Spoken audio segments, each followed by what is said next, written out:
Fox Sports. We are Baltimore. We are LA.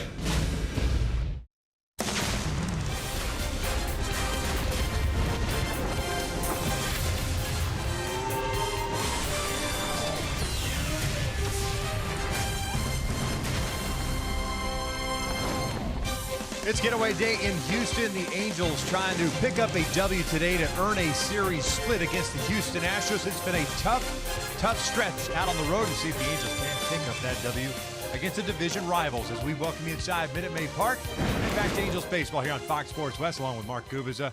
I'm Victor Rojas, and we did get another well-pitched game last night by J.C. Ramirez. Unfortunately, he suffered the loss. Matt Shoemaker's on the mound for the Angels, and he's throwing the ball much better. Yeah, Victor, that last time out in Kansas City, he threw the ball well, kept that fastball down in the strike zone, and splitter very good. But he's had a lot of success, really, when you think about it, last 5 starts against the Houston Astros. Why? Because he's able to throw that splitter down in the strike zone, get swing and miss. He's been able to throw for strikes. You know, he's one of those guys that throws a lot of first pitch strikes, but he's also able to throw that splitter in the strike zone. 1.78 ERA in his last 5, 36 punch-outs in a little over 35 innings pitched against an Astro club that does rely a lot on the long ball. Little aggressive, use that splitter, should be successful. We'll see if Shu can kind of take the baton from J.C. Ramirez and the other starters. So we're going to step away for a moment. When we return, we'll look back at some of the pitching performances that the starters have provided here of late.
four-game set between the Halos and the Houston Astros. Mentioned going to break, the starters have been very, very good of late. It's a nice turnaround for this ball club to see the staff picking them up. Yeah, you're exactly right on that one, Victor, and it's brought to you by your SoCal Chevy to turn around on this staff. It started with Matt Shoemaker, we mentioned earlier, in Kansas City. Tyler Skaggs threw the ball well. Jesse Chavez has thrown the ball well.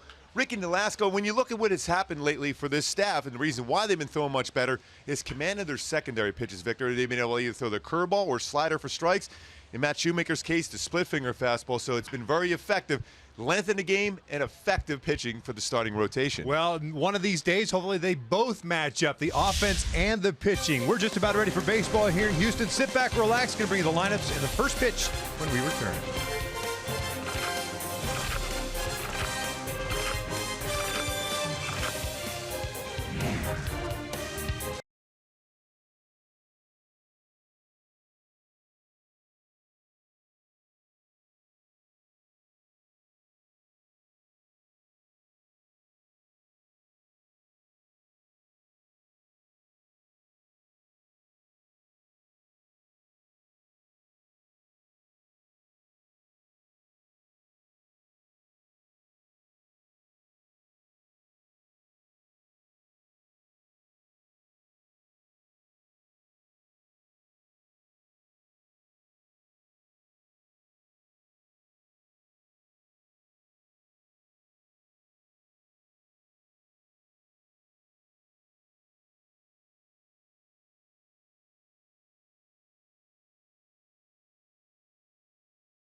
New 2017 Chrysler Pacifica Hybrid. Go the distance with 84 mpg and a 566 total driving range. By Mercury Insurance, we're on a mission to save you money. Log on to mercuryinsurance.com to get a fast free quote and see how much you can save. And by GMC. We're back out in Houston wrapping up this four-game stretch against the Astros and a tough stretch out on the road for the Angels, having gotten swept in Kansas City.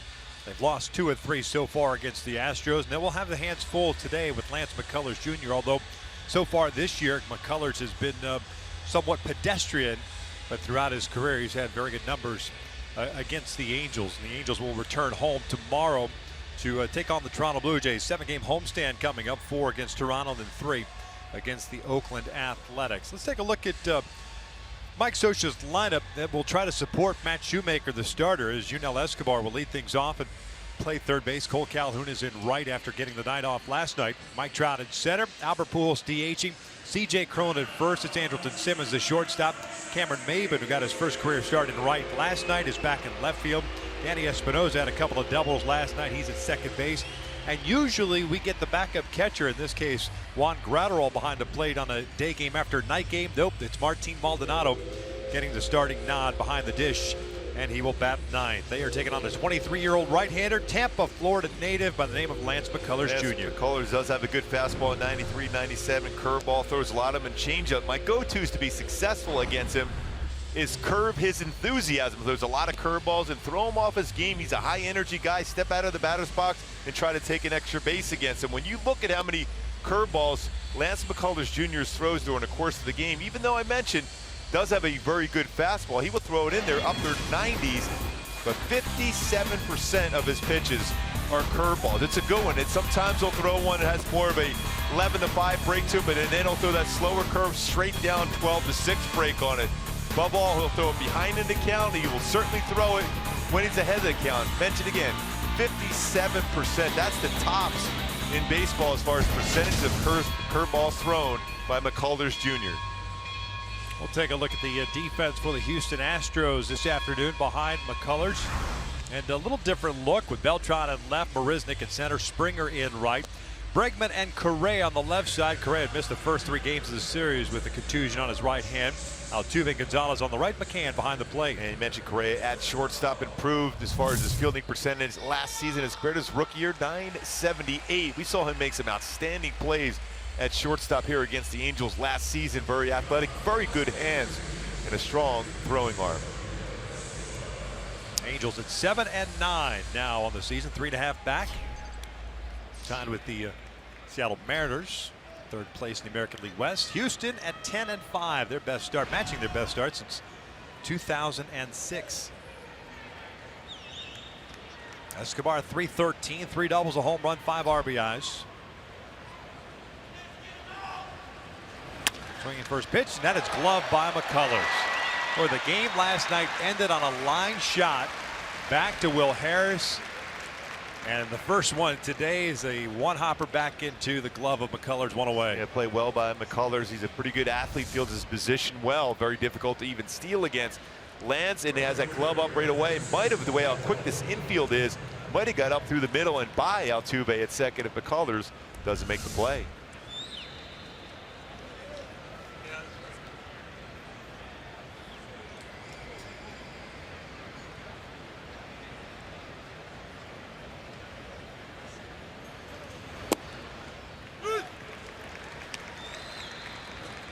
Cole had the night off last night. He's been scuffling a bit of late. Comes in batting .218 with 3 doubles, a home run, and 3 RBIs. That one hit him. Got his foot. Yeah. I'll take that getting on base for Cole. Giving Trout an opportunity to come up with a man on. It's that hard breaking ball. See McCann setting up. He wanted that towards the outer part of the plate and down and in. It depends on the arm angle he throws at. That's why I talked about the difference between the break of his curveball, whether it's 11-5 or a 12-6 break. So a man on with 1 out. Here's Trout. Mike last night batting in the number 2 spot. Ended up going 2 for 4 with a couple of singles. Raised his average to .339.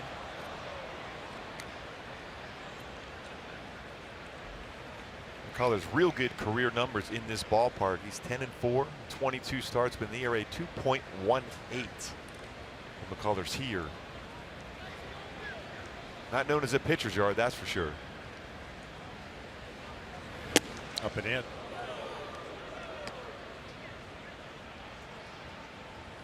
Trout is 1 for 12 in his career versus McCullers, but that one, a home run. Yeah, there aren't a lot of guys that have had good numbers against McCullers in his brief big league career. 14 starts a season ago. Chopper to the right side. Altuve's got it. Beats Correa for 1. That's all they're going to get. Cole forced down for the 2nd out. In my Hyundai, key for this game for the Angels to be successful against McCullers and the Astros, especially with McCullers, is going a little wild side. Motley Crue, he's a very energetic pitcher, and at times it's his worst enemy, where he gets upset whether it's a call at the plate, maybe in a play in the field. You have to throw him off his rhythm, because if he gets under control and stays under control, very difficult, but you got to get him out of his game. Press the issue, aggravate him if you have to.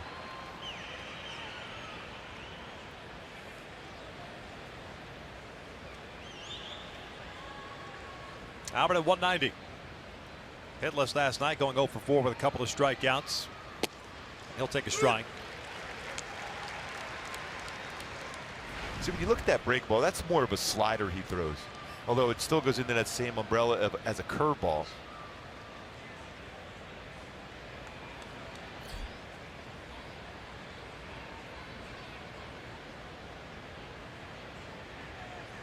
Good lead for Trout at first. Albert looked like he went around. Ryan Gorman rings him up.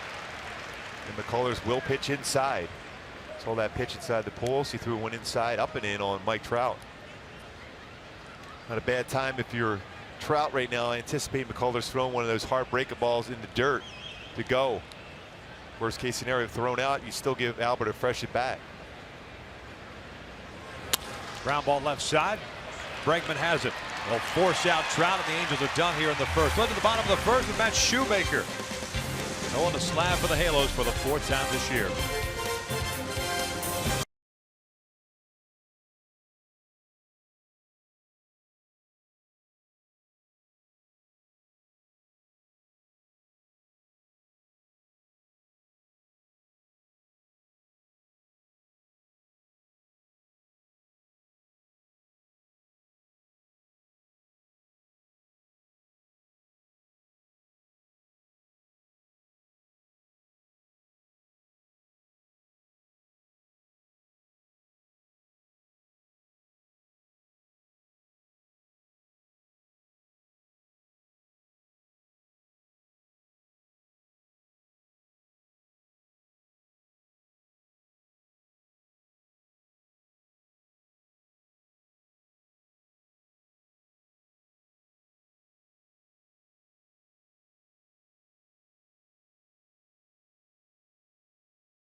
No score. We'll take a look at A.J. Hinch's his starting lineup for the 10-5 Houston Astros.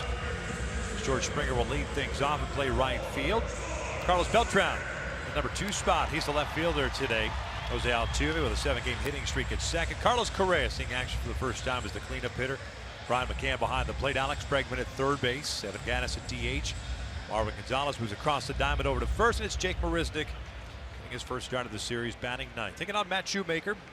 4th start, no record, a 6.14 ERA. Yeah, much better. Last time out, talked about that in the opening. He's been pitching well of late against the Astros, too. My go-tos for Shu to be successful today is continue to pound the zone with a splitter and keep him guessing. We've seen that throughout this series so far. The pitcher's done a real good job of throwing breaking balls and fastball counts, and going with just the opposite. When they're looking break a ball, pound that zone with a fastball.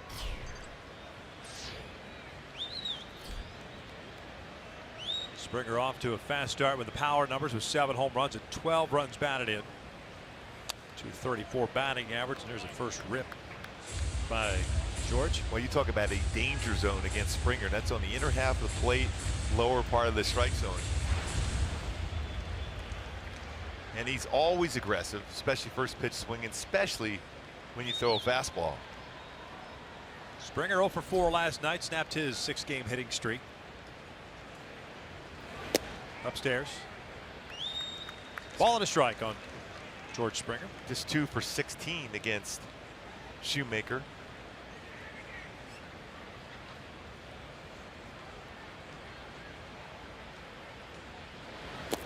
Shoemaker's coming off his longest outing of the season against Kansas City. Went 5 1/3 with 2 runs on 5 hits, 7 strikeouts, 2 walks.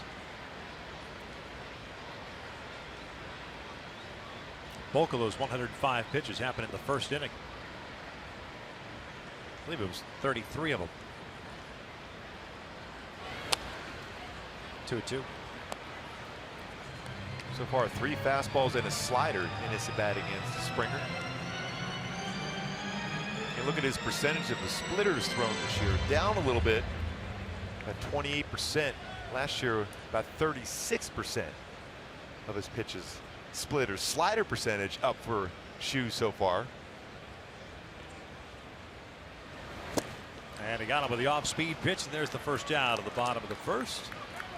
Halos defensively will have Maven, Trout, and Calhoun in the outfield. Escobar, Simmons, Espinosa, and Crone from third to first. Martin Maldonado behind the plate. And Simmons continues to impress in the shortstop position. 2-time Gold Glove winner, won a Platinum Glove. Also has turned 10 double plays so far this season between him and Espinosa. 2 power arms in your middle infielders. Switch inning outfielder DH Carlos Beltran. The night off last night. Angels shift on Beltran. Simmons toward the middle. Escobar stays at home near third.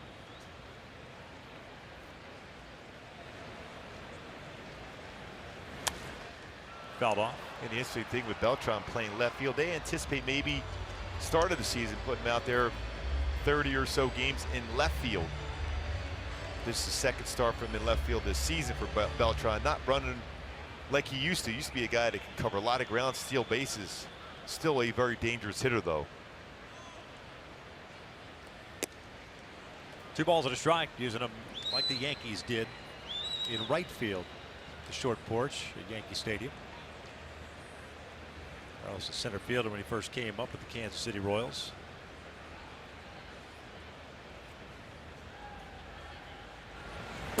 Good off-speed pitch. Beltran just 7 for 31 from the left side of the plate this year.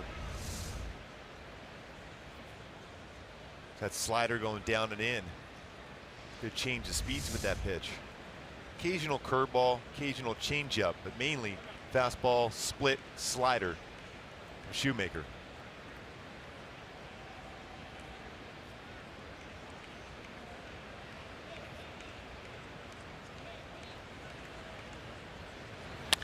That is out toward right, and Houston's going to have a 1-0 lead. Carlos Beltran with his first home run of the season.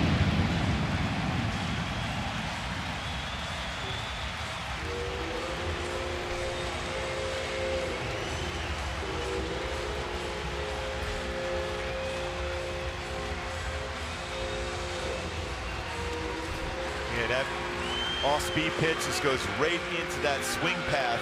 Carlos Beltran went back to back. You can see his reaction right away. That spin on that slider just became right into the middle part of the plate. And that's number 2 spot in the lineup for Houston in this series has been very effective. 422nd home run of Beltran's career. And Altuve lifts one out to right field. Cole is underneath it. 2 down. 7 hits from that number 2 spot with Josh Reddick picking up a majority of them.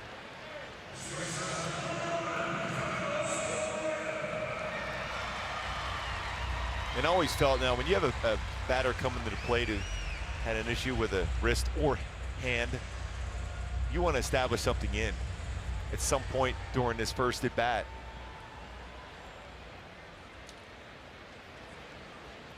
.234 batting average, 11 for 47 through 12 games. Was hit by a pitch Saturday in Oakland.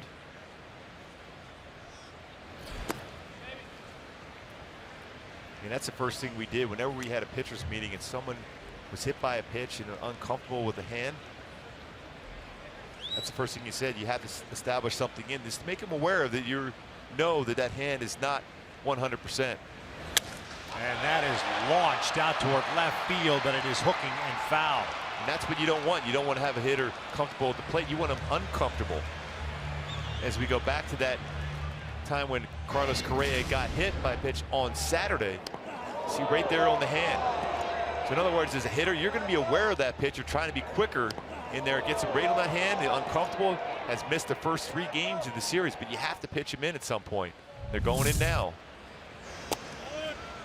Well, Correa is a guy that crowds the plate. Has a home run this year with 3 runs batted in.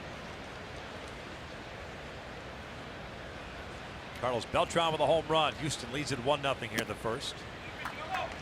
3-1 count.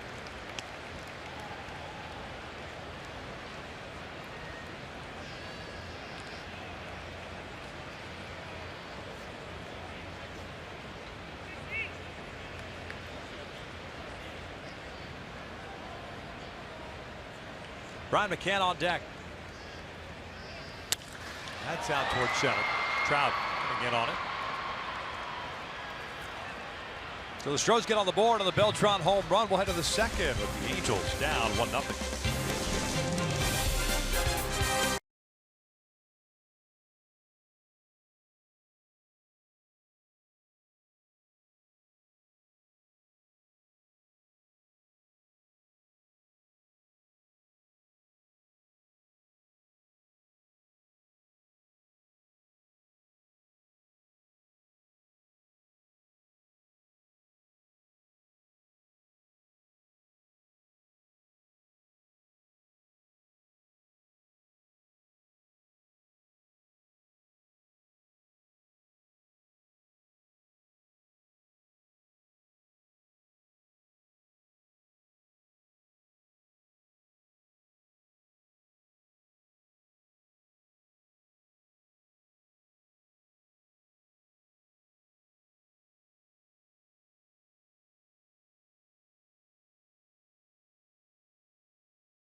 Hey, join your Angels tomorrow as they take on the Toronto Blue Jays at 7:07 p.m. Fans in attendance will receive an Angels superhero cape while supplies last and be part of the Guinness World Records official attempt. For more info on the Angels superhero cape, courtesy of Farmer John, just go to angels.com/promotions.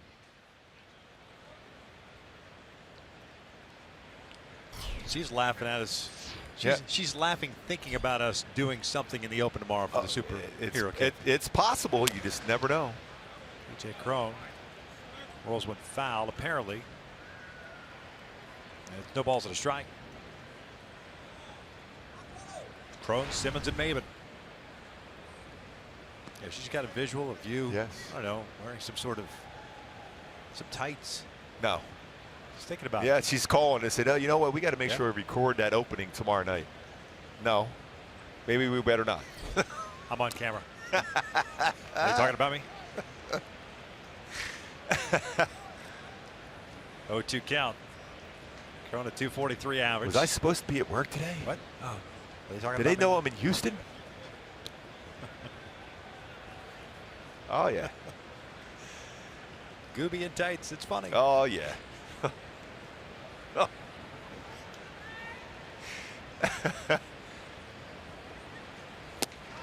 It's like that old Mel Brooks movie, right? Yeah. Robin Hood in tights. Yeah, that'd be a good one. Is that one of the Marvel super? Oh, yes. Speaking of superheroes, Lance McCullers loves Batman. Yeah. Has all kinds of Batman memorabilia. Does he have the shoes on today? Did he wear them last year? Yes. Right? I had my Batman cufflinks on yesterday, but not today. He's got the number 16 in honor of his good friend Jose Fernandez.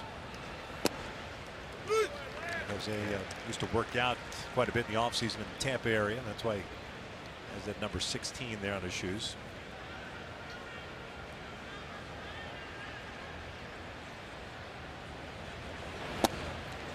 No balls, 2 strikes.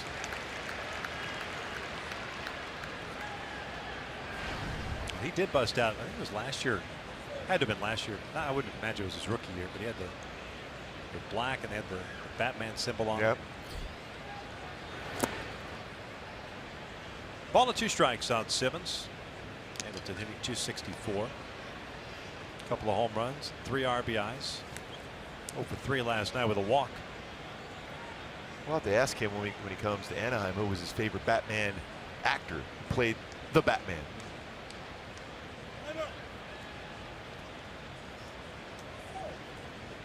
Of the recent ones, right? Yes. We're not talking about the TV show. Not the Adam West one. No. Although I did like him in that TV show.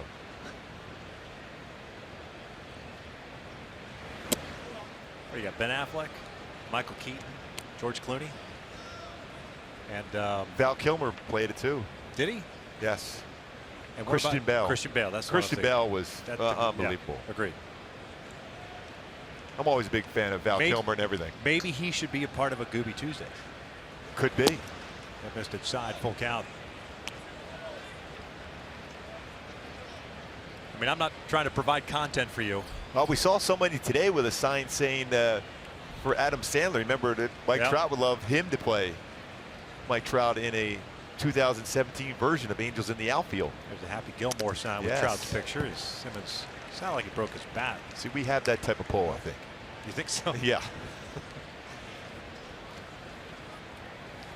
It's like out of nowhere, Trout picks Adam Sandler. I thought that was hilarious that he said that. You were thinking, maybe one of the well-known, the big-time actors as far as the looks going for Trout.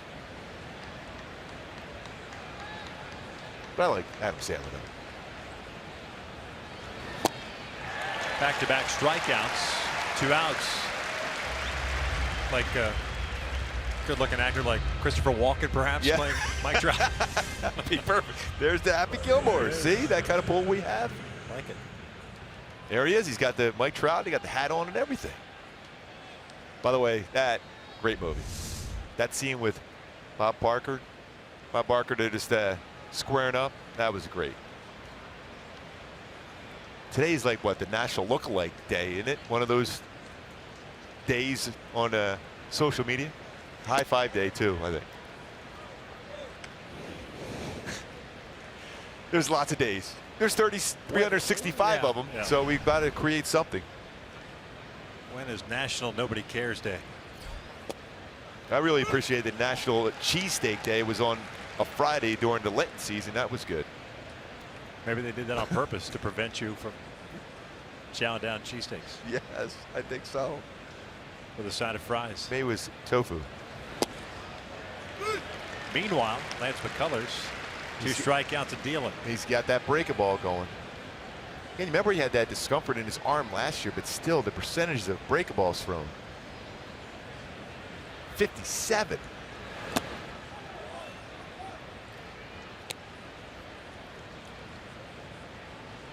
When you look at the highest percentage of curveballs thrown this season, 57. Alex Cobb throws quite a few, and Tyler Skaggs, but talking 22% more for McCullers. And he's got a power fastball, as you can see there at 94.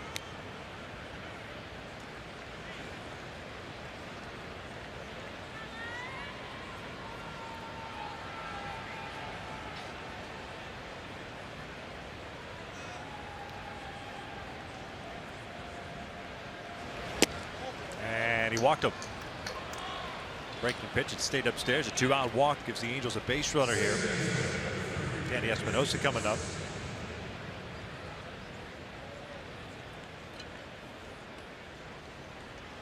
You can see McCullers, he is a perfectionist, and he's upset with himself for a walk. You see the pit speed range in this game. 94 best fastball. He will throw his changeup, although the percentage is down this year. 83 is the slowest pitch so far.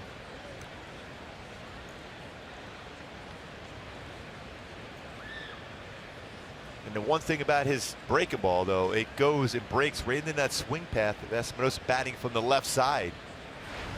He has good power to drive the ball to the right center field. Upstairs with a fastball. Espinosa, a couple of doubles. His first 2 of the season last night, hitting .232. 3 home runs, 12 RBIs.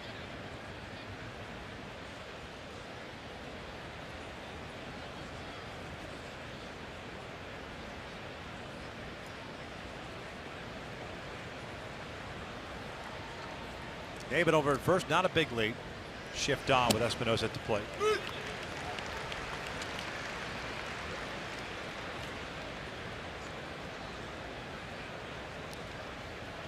Funny, you're talking about McCullers and his good fastball and relying on the breaking balls. Reading something this morning, an article about how the fastball in general has gone, usage has flatlined and started to go downhill over the last couple of years, even as the power and the average velocity has gone upward. I think it's because pitchers are so into the strikeout. They're thinking in terms of their secondary pitch that can get that swing and miss spot, set up a hitter with the fastball, and finish him off with breaking balls. And McCullers, like Dallas Keuchel, not easy to steal against, but still maybe in good speed at first. Decent sized lead. McCullers has a quick move, has not allowed a stolen base against him so far this year. There's that quick move. Good hitters count at 2-1, but wouldn't be surprised at all to see McCullers throw a breaking ball.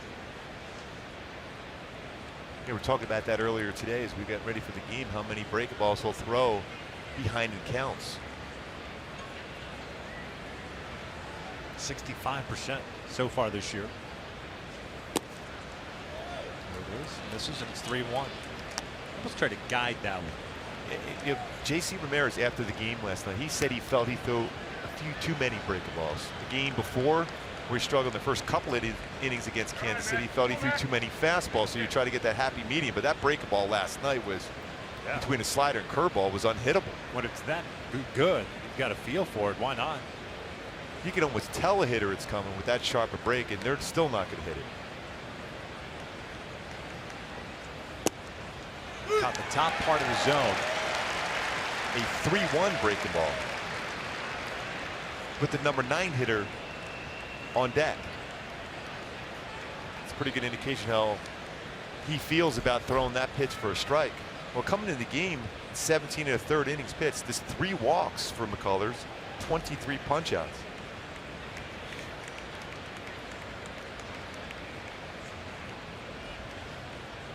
David's on the move. 3-2 breaking ball. It's tapped foul.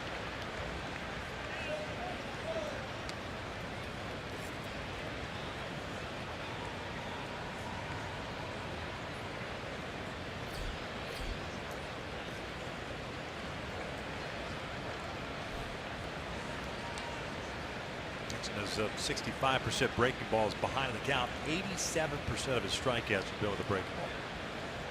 He came in with 23 strikeouts and 3 walks. He's got 2 punch outs, 1 walk so far. We're in the second. He's about to throw his 32nd pitch. He's got himself a 1-0 lead courtesy of the Beltran home run in the first. I'll be honest with you too, Victor, as far as percentage of strikeouts, the pitch I would throw too was my slider. Remember, many strikeouts with my fastball. It's more so with my slider myself. Down goes Espinosa. McCullers picks up 3 punch outs, gives up the walk, and nothing else. 1-0 Astros as we head to the bottom of the second.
facts. Matt Shoemaker on the mound today.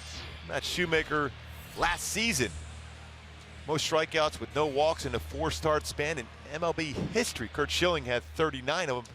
Matt Shoemaker last year 37. Ferguson Jenkins with 37. Curt Schilling, and then Pedro Martinez with 35.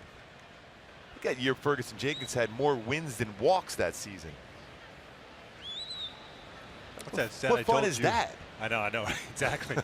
That said, I told you was it yesterday, after his last start, Ivan Nova with the Pirates has more complete games than walks, 4-3. That's pretty good. In today's game, yes, that's outstanding. McCann, Bregman, and Gaddis. No balls and 2 strikes. Brian McCann hitting .289, a couple of home runs, 7 RBIs. 1 for 4 game last night.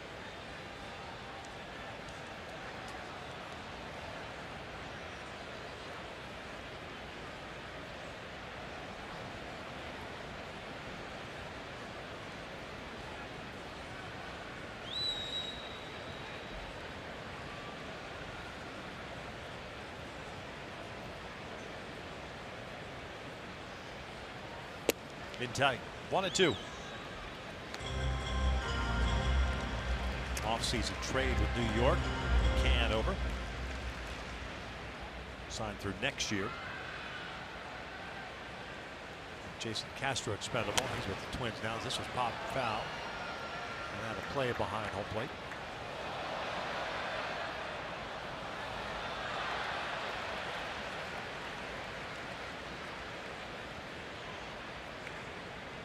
Georgia native.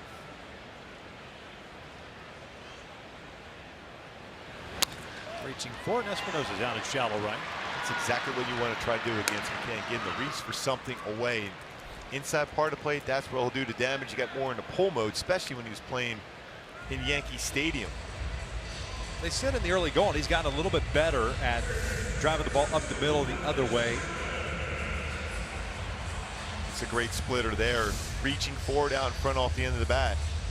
Yeah, in this ballpark, you would think something away, especially a high fastball, just flick it out there, that Crawford box. Clearly strong enough. 315 down the left field line. You know, and the grass in this infield's pretty quick, so you want to make sure you can take the sting off the bat so it doesn't get by there quickly.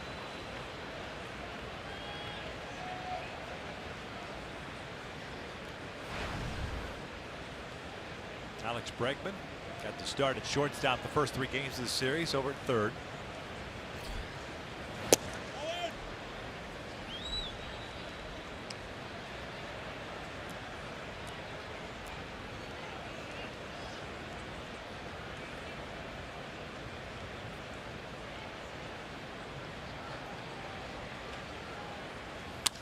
Lined out toward right center field. Cole racing over. He will make the catch. No, it comes out of his glove. Bregman trying to go to second, and he is in there. We'll see what they call that. It looked like that ball maybe handcuffed Cole a little bit, slicing back toward him. Mike Scioscia wants to wait a second just to see if there's the catch and enough distance on the run, but it didn't look like he ever really had control of the baseball, so I don't think that's something you can replay. See there, but there's a bobble, and then the baseball is not corralled and held onto long enough to even take a look at that one. But Scioscia had the umpires winning initially, but I think he's going to let that one go. Calling that a double for Bregman. His 4th of the year. Had one last night as well out to the same alley in right center field. It's a pretty good piece of hitting by him. Short compact swing for the former 2nd overall selection out of LSU.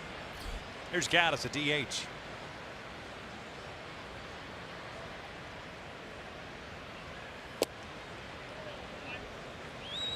.310 average for Gaddis. 2 doubles, 5 RBIs. He was in the number 5 spot last night, and they're going 2 for 4 with an RBI.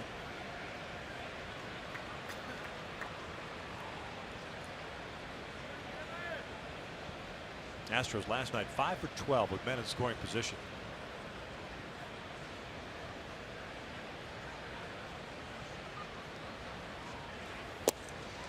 Well, a lot of times we talk about that Dodgers infield back in the 70s as a benchmark of an infield that's going to be around together for a long time. At least 3 of the guys for this Astro team with Bregman, Correa, and Altuve, all young, will be around, be part of this infield for a long, long time for the Astros. Correa, an outstanding young player.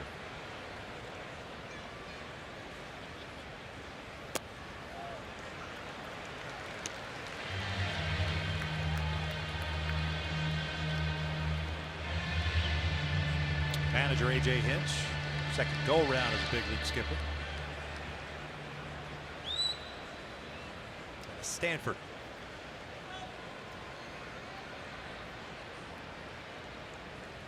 It's an amazing number right there. Catchers, managers in the big leagues, including his opponent today, Mike Scioscia. 4-pitch walk, and that's a free pass issued by Shoemaker, the first. 2 on now. And Marvin Gonzalez coming up.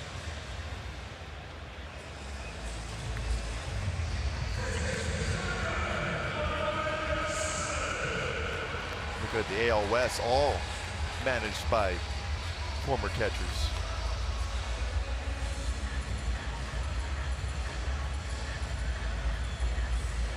I guess if you can handle pitchers, you can handle a 25-man roster, can't you? One would think. Those pitchers.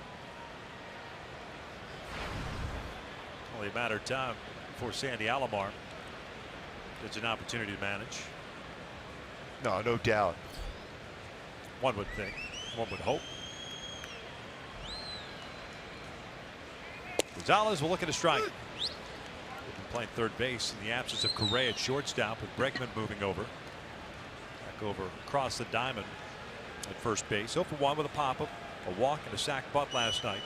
He's got Bregman at second and Gaddis at first.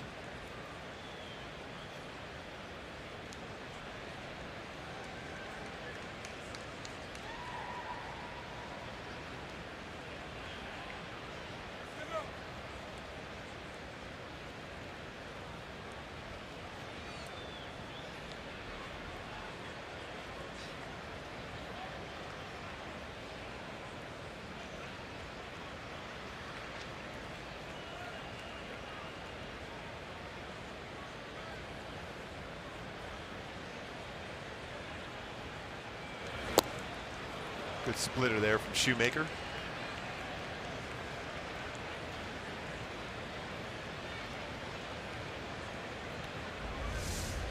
See a location set up by Maldonado, going straight down at 86. Might as well try that one again, even think in terms of bouncing it away.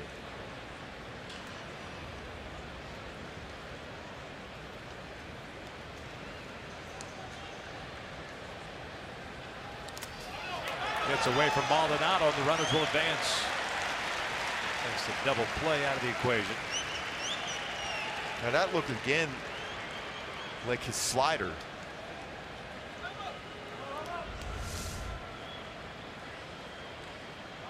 Although he did have the split finger grip on that one.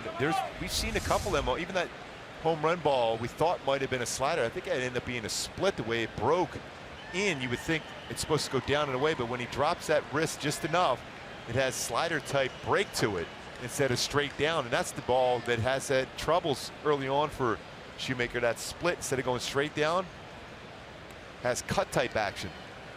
First wild pitch of the season for Shoemaker. Infield back. 1-2. Got him swinging. Down goes Gonzalez. 2 down. That was a split, a little bit more of a flat split again from Shu, but a big strikeout.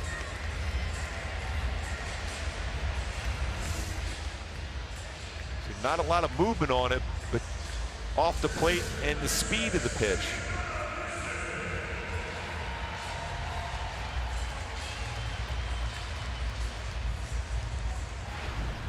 And that's a pitch that we saw even last year for Shoemaker as the season progressed. Talking from like May 21st, dominant. But prior to that, the split was not working exactly where Shoemaker wanted to do, and that's that beginning part of the season struggles for him. That was in the heart of the zone. Jake Marisnick fouls it back. Center fielder this afternoon. 308 average with a home run and an RBI for Marisnick. 2 for 7 in his career against Shoemaker. Josh Reddick, who's had a big series, not in the lineup today, just 2 for 16 against Shoe.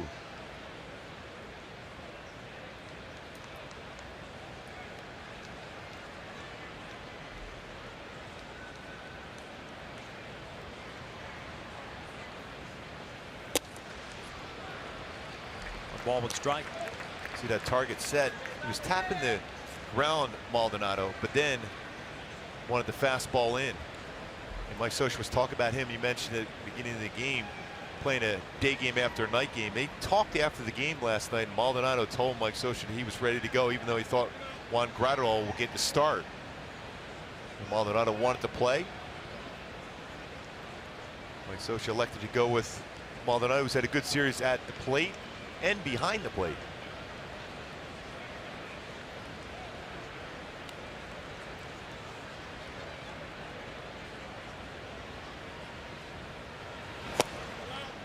Two balls and one strike. Just missing off the plate. Trip Gibson calling the balls and strikes today. Brian Gorman, the crew chief, at first. DJ Rayburn at second, and Mike DeMuro third base.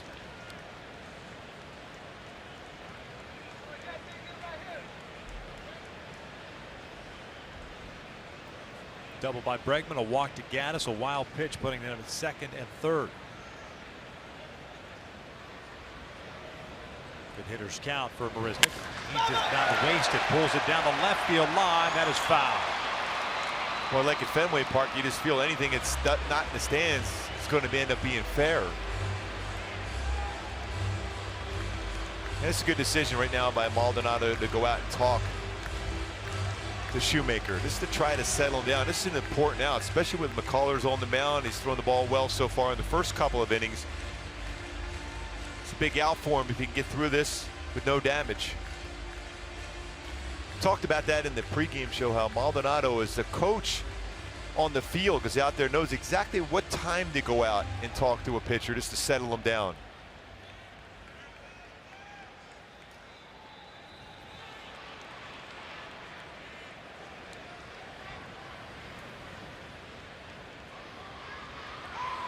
Two-two count now with 2 outs. Top of the order on deck, and Springer. Marisnick fouled it at the plate.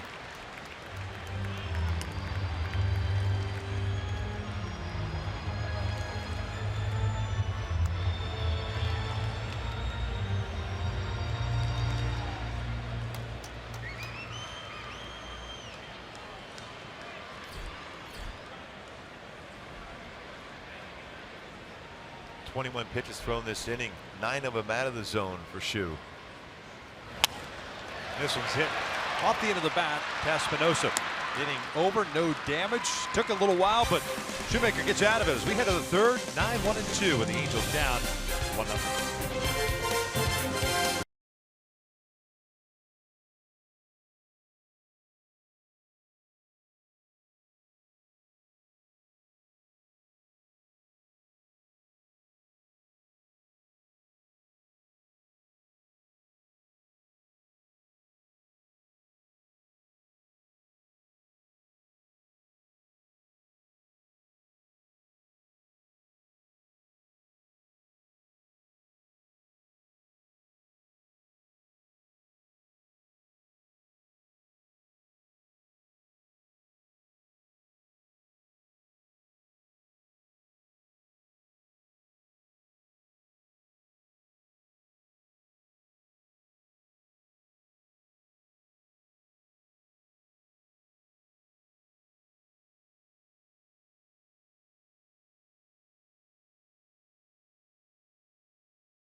Mentioned and talked about McCullers loving Batman. He made his debut back on May 18, 2015, and he did, Victor, like you mentioned, have the Batman cleats working that day on his debut in the show.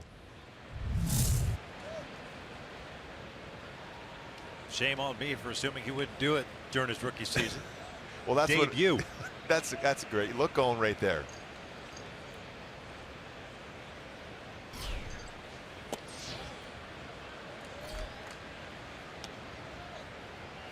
Martin Maldonado. 1-0 count. Colors at 3 strikeouts and a walk. He's also hit a batter at Calhoun with a breaking pitch in the first.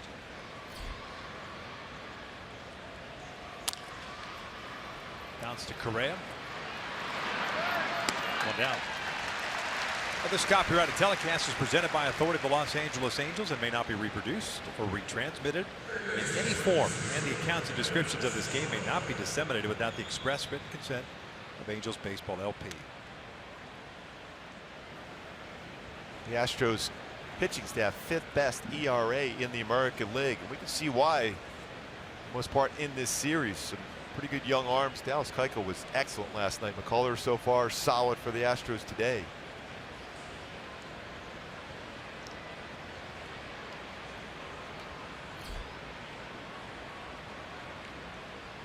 Keuchel last night working 7 innings once again. By the way, Victor, if I ask you off the top of your head, who do you think leads the American League as far as ERA? Who would you guess? Irvin Santana. No, the team. Oh, the team.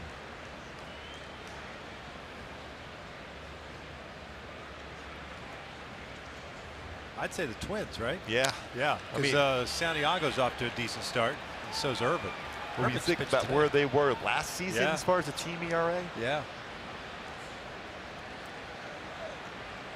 Yeah, Irvin, I think, is pitching today. Hector's off to a good start.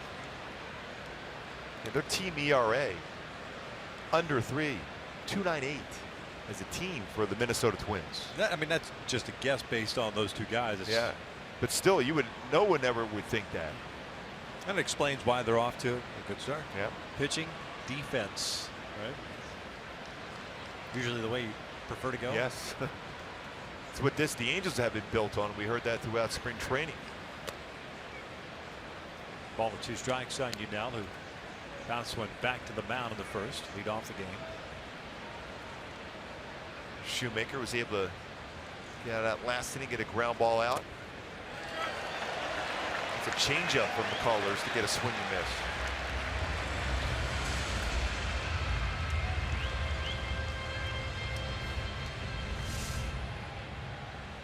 Good changeup, straight changeup out in front, 87-mile-an-hour changeup after seeing everything break the other way as a right-handed batter, along with his fastball. You're now looking back because he did foul tip it into the mid. 2 outs, and it's Calhoun. Let's jump on that first pitch. Cole's got great numbers on first pitch, and McCullers has given up 4 home runs this year.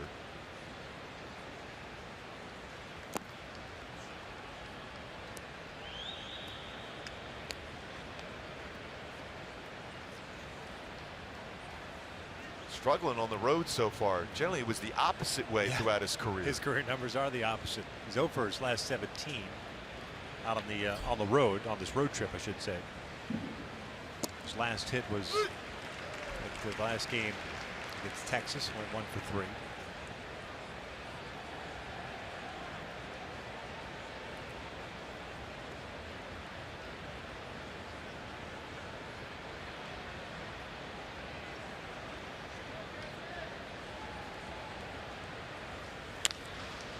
Off the end of the bat, out toward right center. MARISNICK is there. Angels down in order as we head to the bottom of the 3rd. Houston has its top of the order coming up, leading at 1-0.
Brought to you by Hyundai. There's no better time to buy a new Hyundai than now. See your local Hyundai dealer or visit buyhyundai.com. And by True Green, America's #1 professional lawn care company. Live life outside. Houston up 1-0. Carlos Beltran with a home run in the first inning. Angels still looking for their first hit of the afternoon. McCullers 3 hitless. Springer, Beltran, and Altuve against Shoemaker here in the third. Man has thrown 38 pitches.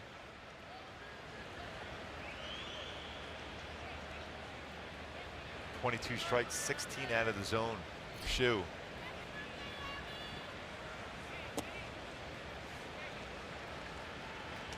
Well, when he got on that roll last year, his strike percent, especially first pitch, was around 70%. That May 21st on before getting injured in Seattle.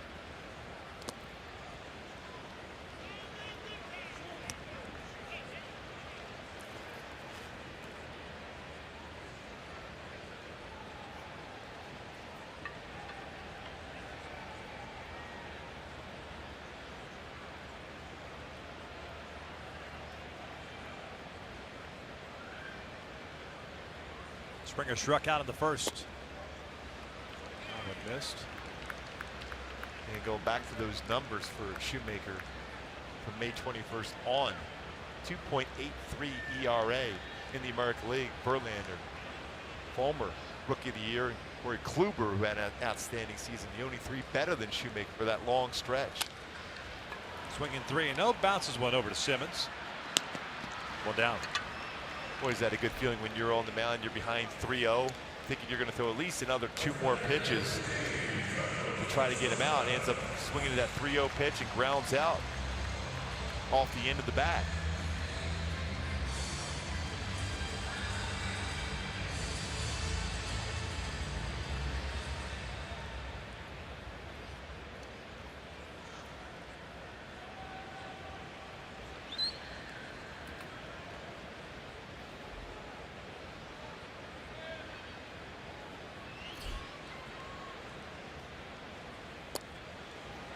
Oh, 1 count. Beltran hit his first home run of the season, 422nd of his career. In the first inning.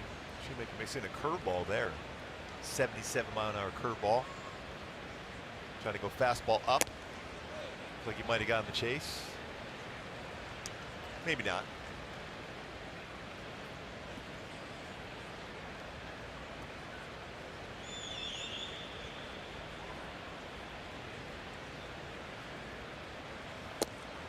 One and two. Hall of Famer, maybe? Beltran? You know, you look at his body of work, it's tough to overlook, you know, what he's been able to accomplish. I think what some will look at is he went around in that pitch, no doubt about it. Down goes Beltran, 2 outs. I think when you start looking at MVPs, like where did he finish in MVP voting, so on and so forth, that might play against him. One of 5 players ever with 400 home runs and 300 or more steals. Willie Mays, Hall of Famer. Andre Dawson, Hall of Famer. Barry Bonds, Alex Rodriguez.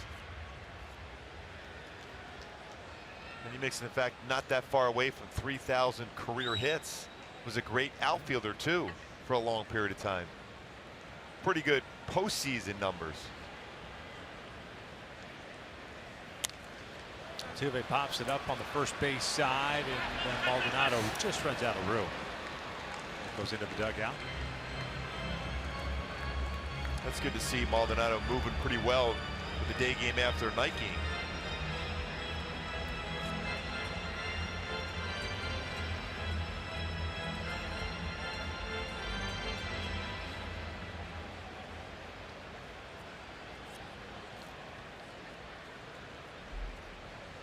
.364 career batting average against the Angels.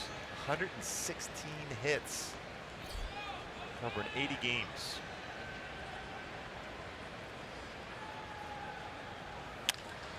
Out toward right center field.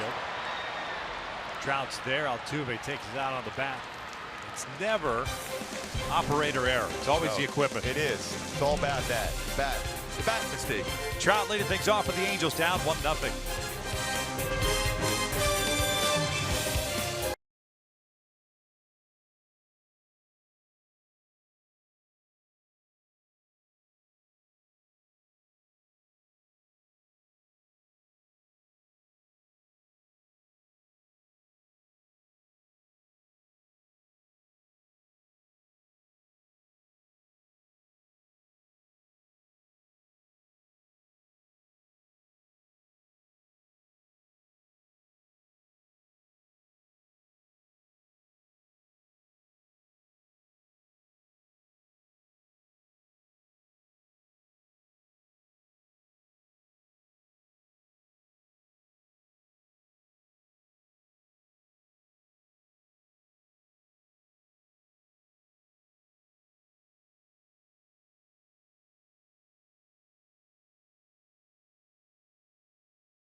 Halos begin the fourth down, a run with Trout leading things off. Hey, join us on Saturday, April 22nd. Blue Jays in town. That's a 6:07 start that night. Fans in attendance will enjoy a post-game showing of Guardians of the Galaxy as part of Marvel's Superhero Weekend. For more info, just go to angels.com/promotions. Matinee affair here on Getaway Day. Trout, Pujols, and Crone. McCullers 4 strikeouts, 1 walk, 1 hit batter. First one misses outside. Trout reached on the fielder's choice in the first, so he's 0 for 1. On the shift on with 3 infielders on the left side of the infield against Trout, anticipating a lot of breaking balls from McCullers. That makes sense. Got the top part of the zone. Because if he was throwing him a lot of fastballs, a good firm fastball, then Trout has that tendency to drive the ball the other way.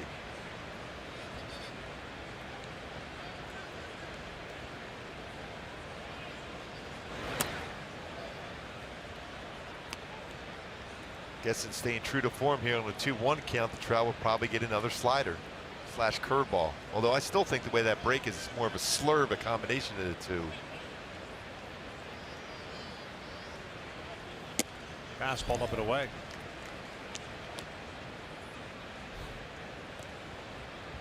Two-one. Albert on deck.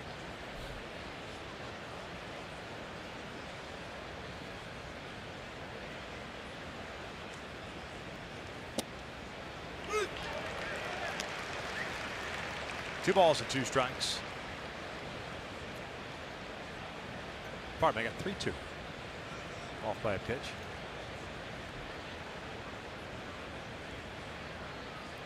Breaking pitch, and that's out toward right center. Marisnick has to come in on it. One away. Another breaking ball once again.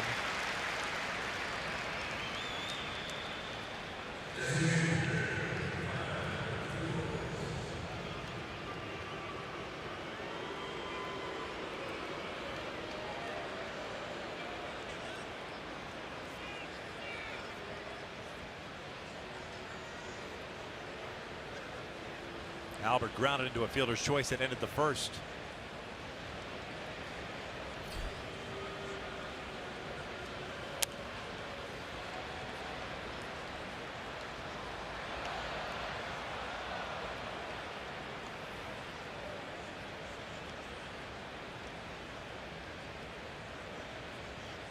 Albert 4 for 15 against McCullers with a home run.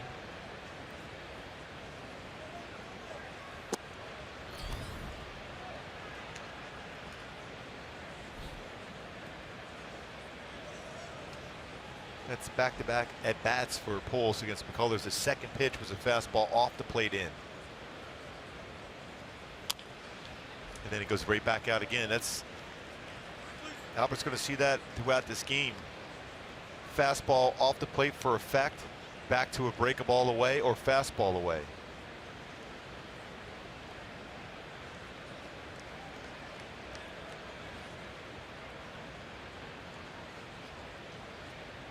Here comes the 1-2. Evens a count up. Halo still looking for that first hit this afternoon. McCullers at 51 pitches.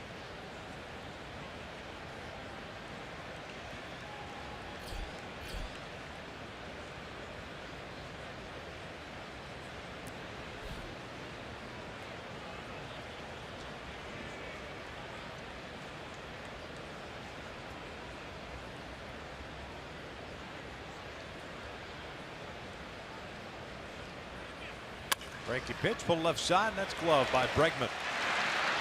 And reaching for that pitch. 2 down.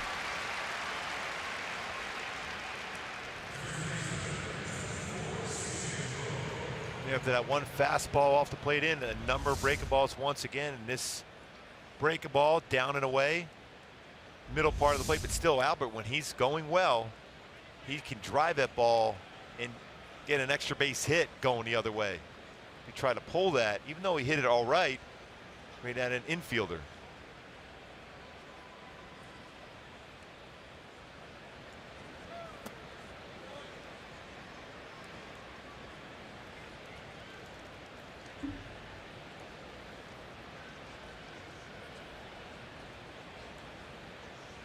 '69 RBI last year for C.J. Cron, off to a slow start. Just one extra base hit, 1 RBI so far. Off-speed pitch for a strike.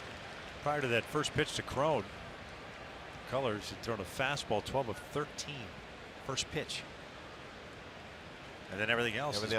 That's why you got to sit Everything. fastball first pitch and not have to deal with that break a ball throughout your at bat. Fastball laid on it, 1-2. A lot of times you always hear the terminology, you know, working counts, seen a lot of pitches, but when you have a pitcher that's thrown that many fastballs first pitch and then that's it as far as the fastball, you have to be aggressive. And maybe your best pitch to hit is the very first pitch. In this day and age with the bullpens being used so much, it's no need to worry about working counts and getting the starter out of the game, because sometimes you don't want to get to that bullpen. Check swing, and Brian Gorman says CJ didn't go around. 2 balls and 2 strikes. Be very surprised if Cron gets anything but another breaking ball here. Mentioned those 4 home runs allowed by McCullers, though. When you throw a lot of breaking balls, at some point you're going to hang one, and you got to be ready as a hitter to do damage on it. Go back inside. Fastball misses in. Full count.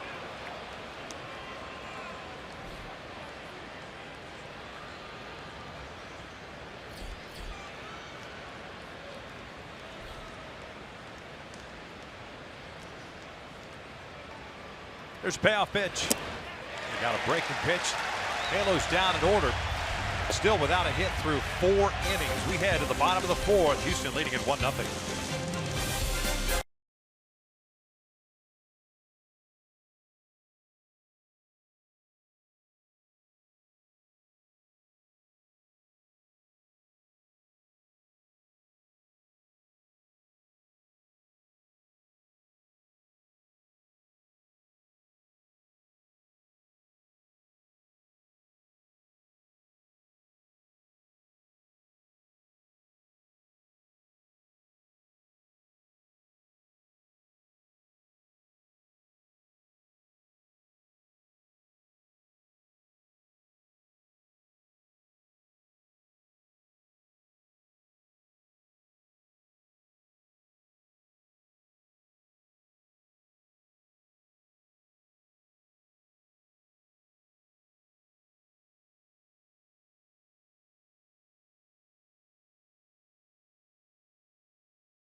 Time for In the Driver's Seat, brought to you by Kia, with Carlos Correa coming to the plate. Only shortstop in Major League history with 2 seasons of 20 or more home runs before turning 22. Special player, Carlos Correa. A lot of conversation coming into the season. Everyone was picking him as potential AL MVP. Although the one out in center field here today for the Angels might have a say about that. Best player in baseball, by the way, by far, Mike Trout. Just in case there's still discussion. Yeah, there's been some discussion at Bryce Harper right now, but no, Mike Trout. Bryce Harper off to a good start, as is Mike Trout once again. Year in, year out. Yep. Simmons, Correa, McCann, and Bregman here in the 4th for Houston. Shoemaker had himself a 1-2-3 third. No balls, 2 strikes on the Astros shortstop. The fly ball to center field to first.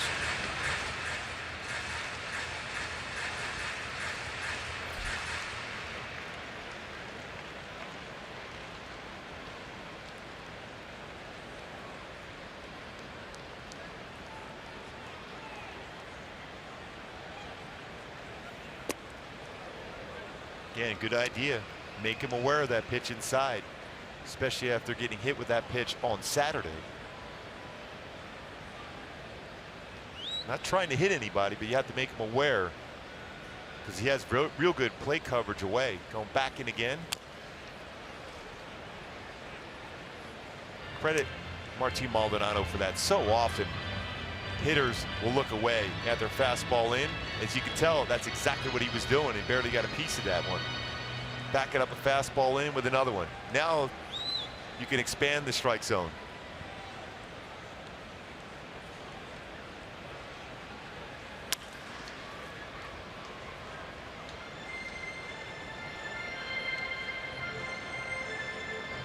A bad little crowd here on an afternoon getaway game. Yeah.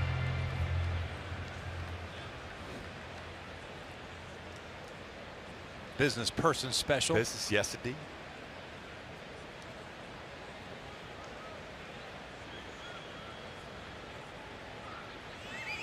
The Astros heading down to Tampa after the game, heading home and take on the Blue Jays.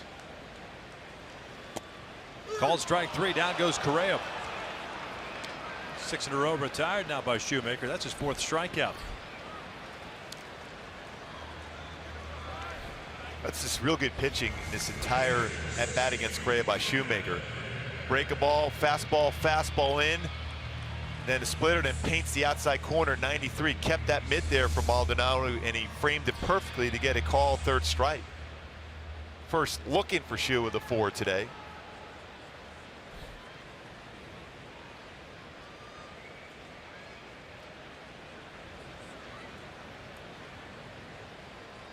It's amazing how often you get that outside part of the plate if you establish a fastball inside, and he did back-to-back fastballs inside against Correa. Open up the outer half, got a call, 3rd strike. McCann grounded out into the shift in the 2nd. Pitch went out toward deep right center field. Trout racing back in the deeper parts of the ballpark. Calls it in before the track. 2 down. I always remember when the late great Don Drysdale once told me, hey, the hitter has a part of the plate, you have a part of the plate. Your job as a pitcher is to never allow the hitter to determine which is his that particular night. And you can see by that fastball away by Shoemaker against Correa, he established that part of the plate inside. No longer did Correa have the outer part of the plate.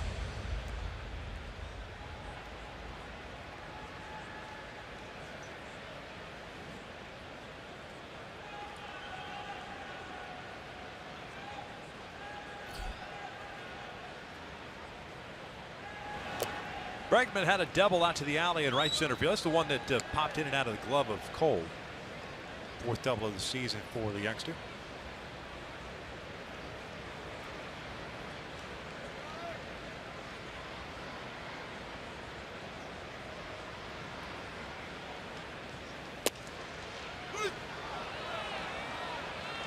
Pretty good velocity on the fastball today for Shoemaker. Been 90, 91, 93 on the strikeout to Correa. That one at 92 to Bregman.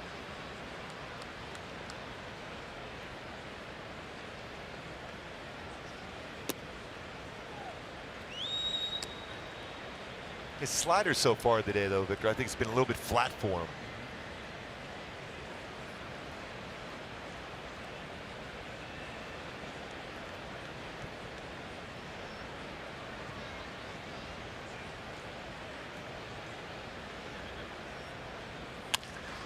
Bouncer to third. Escobar has it. Shoemaker, second consecutive 1-2-3 inning. He's retired 8 straight, and we will head to the 5th. Halos looking for that first hit, down 1-0.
Ram trucks, we talked a lot about the curveball from Lance McCullers. You can see the break to it.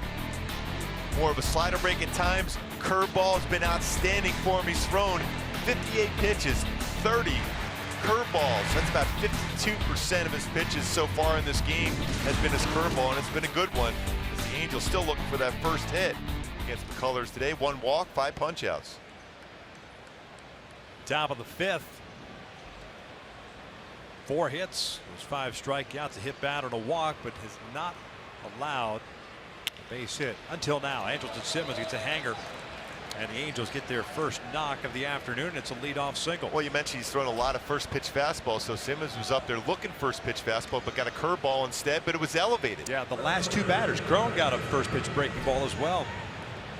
That's the old get it over strike throwing curveball. And again, you can see him, McCullers, he gets upset with himself. He knew he made a mistake there. Even though a lot of times you're not necessarily thinking no-hitter into the 5th inning here. Although I was thinking that after 1 out of a game. But small little moral victories. Yes. Yeah, I got the first batter out. I got a no-no going. Haven't been too many base runners for the Angels as Maven shows bunt, pulls it back. Halos haven't got a man to second base yet. Maven worked the walk in the 2nd.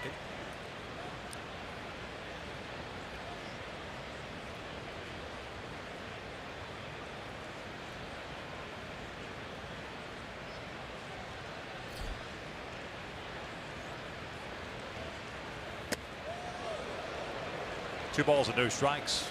Looks like wants to do baseball.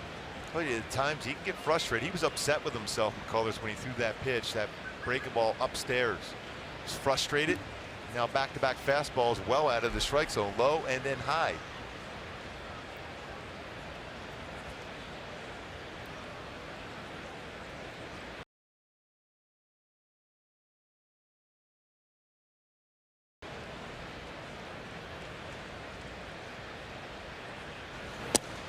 Two one. Borderline pitch at best in that fastball. Maben. Some glasses on this at bat. Did not have them on. First at bat. Try to track it sometimes in a dome here in a day. See better vision with those type of glasses, sunglasses. Lays off. 3-1 now.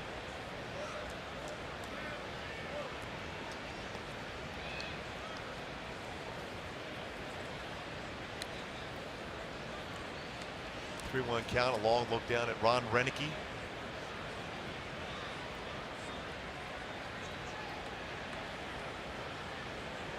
Simmons with one stolen base this season. Oh, Simmons was on the move. So somebody missed a sign. Anderson gets tagged out. On a 3-1 pitch, he started to go and then stopped.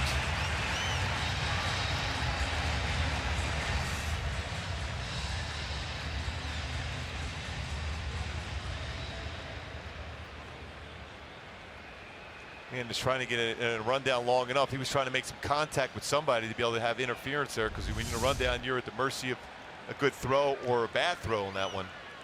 Stop. It's a fastball almost right down the heart of the plate too. I don't know, for a second, maybe not a 3-1 hit and run count. That's why Simmons was looking in.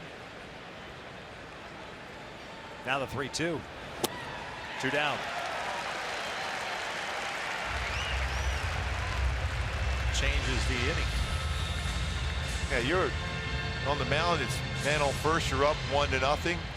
Some pretty good speed at first. Good speed at the plate. 3-1 count. And you look up now. You have 2 outs, no one on.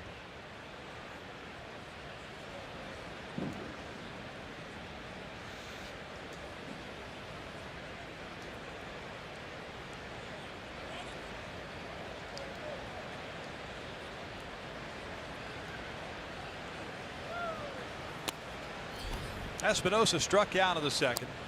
0 for 1. 6 punch outs now for Lance McCullers.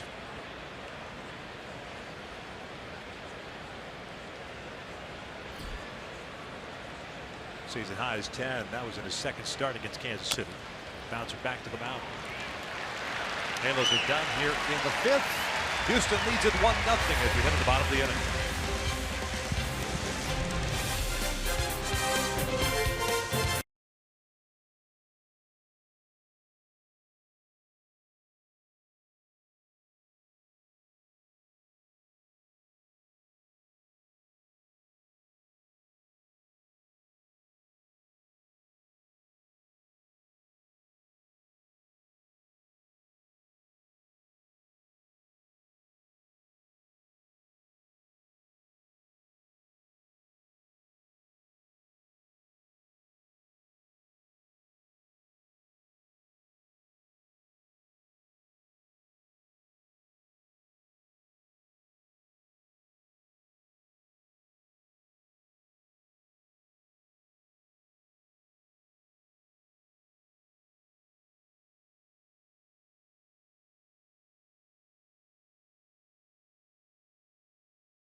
This is being brought to you by the all-new 2017 Subaru Impreza. Subaru is symmetrical all-wheel drive plus 28 miles per gallon. More than a car, it's a Subaru. And by Jerome's Furniture, home of Jerry's Price, and proudly the official furniture store of Angels baseball. Good pitchers duel so far. Matt Shoemaker and Lance McCullers Jr. But McCullers and the Astros had the advantage with the Beltran home run of the first. So Shoemaker back out of the bump. Face the bottom third of the order. Been pretty solid so far, though. 4 strikeouts in 4 innings, 60 pitches. Very similar as far as the number of pitches. McCullers going into that after 4 had 58.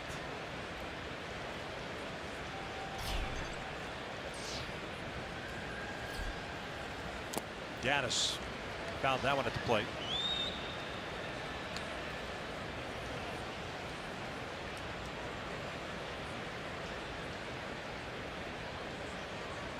Astros designated hitter drew a walk in the second. The only free pass Shoemaker's allowed. What was that, last year or the year before? Gaddis had 11 triples and no stolen bases. I think that was 2 years ago, wasn't it? Stand by.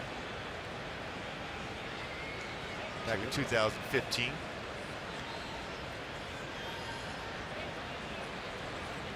You asked, they deliver. Wick. Guys in the truck, outstanding. This one out towards shallow left center field. Maben and Trout. Trout calls off. Cameron one away. But still, that when you think about that, that's pretty difficult to do. Yep. Have 11 triples and no stolen bases.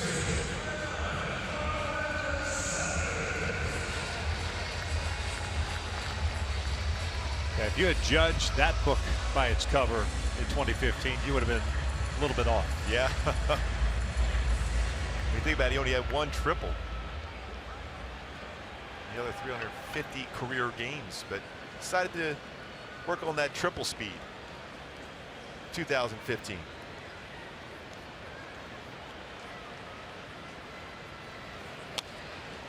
Good location of that pitch. Gonzalez in the hole at 0-1. He struck out in the second.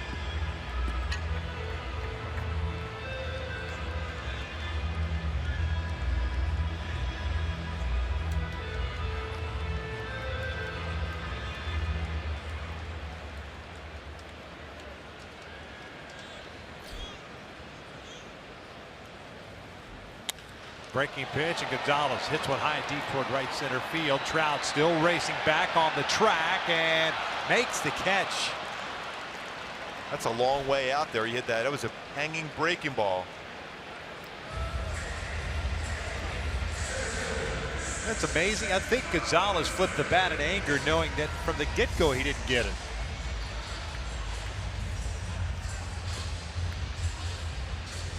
Ball carried pretty well, but he had a pitch to do a lot more damage than that.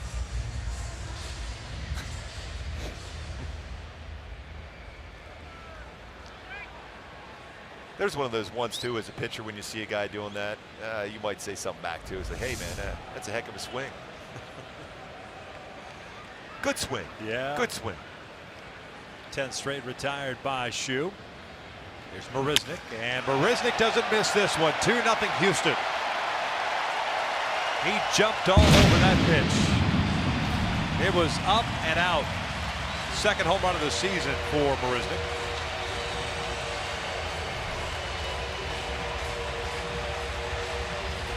He's always been aggressive on the first pitch himself. That's what you try to use against a hitter.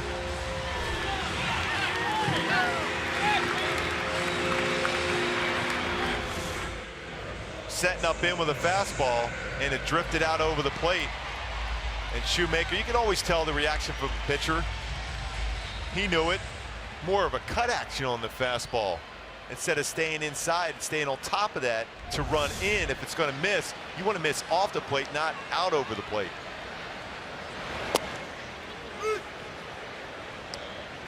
It's a 6th home run the Shoemaker has allowed this season.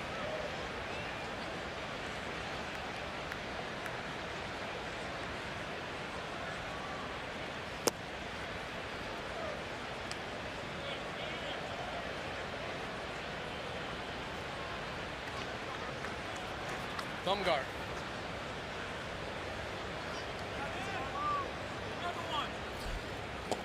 Springer takes a strike. 1-2. Right fielder today. 0 for 2 with a strikeout and a ground out.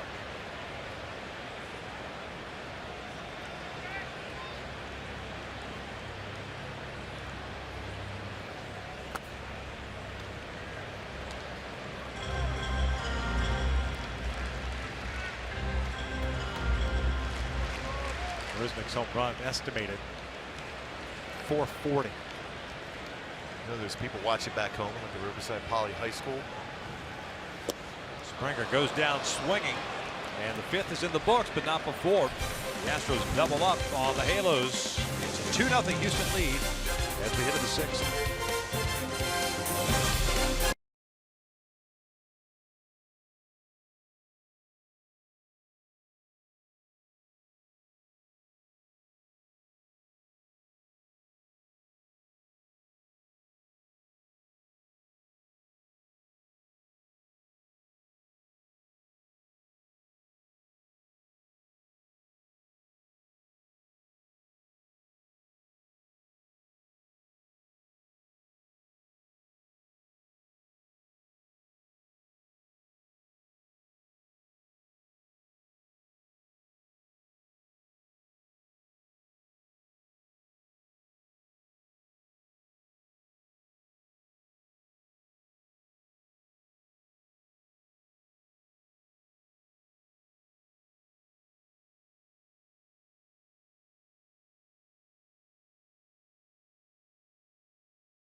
Off a 7-game homestand tomorrow night against the Toronto Blue Jays, and it's Alex Meyer being called up to get the start tomorrow. All starters just being pushed back a day, so Skaggs will get the start on Saturday. Meyer 1-2 mark and 5 starts last year with the Angels. 3 starts so far this year at AAA Salt Lake with 18 strikeouts in 15 innings of work. He was part of the Ricky Nolasco, Hector Santiago trade.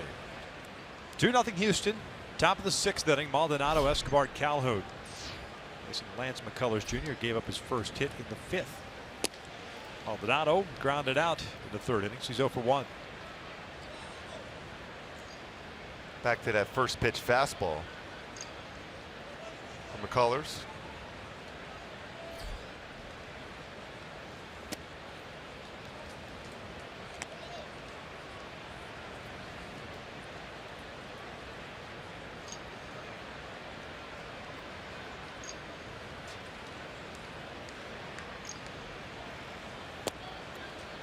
Two balls and a strike. Hope he sticks with that same pattern. This should be a curveball on a 2-1 count.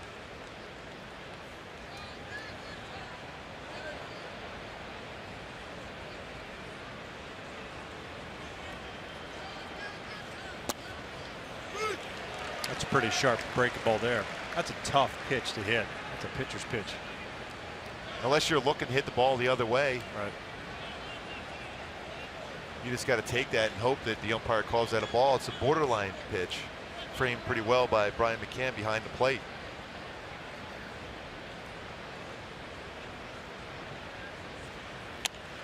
Ground ball over to first. That ball had some serious spin. It may have even hit the lip of the grass. But it's a base hit for Martin Maldonado. It looked like one of your pool shots. Yep. Pool table at our hotel here. See, he's going one way and then spins back the other. Try to use his bare hand to get that baseball. Martin saying that's exactly how I planned that one.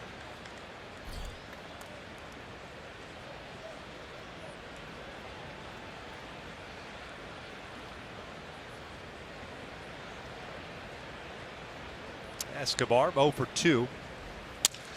Come backer once again to McCullers. That's going to turn into a 1-4-3 double play. 2 outs. With Cole Calhoun coming to plate. Time for now a Carlos Cam replay. Going back on an at-bat against Lance McCullers Jr. Certainly worthy of a Carlos Cam replay. How to be effective, staying back from that breaking ball, looking to drive the ball the other way back on June 22nd, 2016. That's when Cole got in a good groove. But today, pitch away, pulled off it, fly ball to center field. Staying back, looking to drive the other way like he did his first at bat. That's what he's going to have to try to do here against McCullers.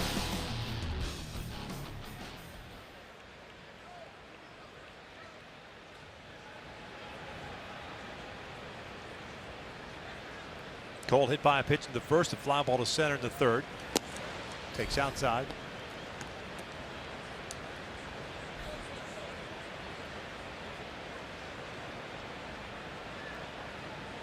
Last year, career high as far as extra base hits for Cole, including doubles.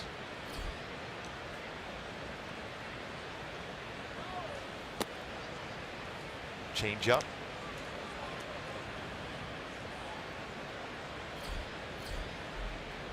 .23 pitch, second inning. Other than that, very economical for McCullers.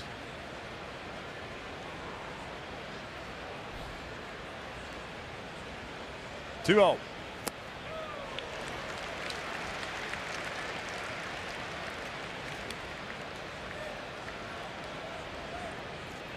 Stay in the pattern. Another off-speed pitch. Curveball on a 2-0 count out of the strike zone below the low inside part of the plate.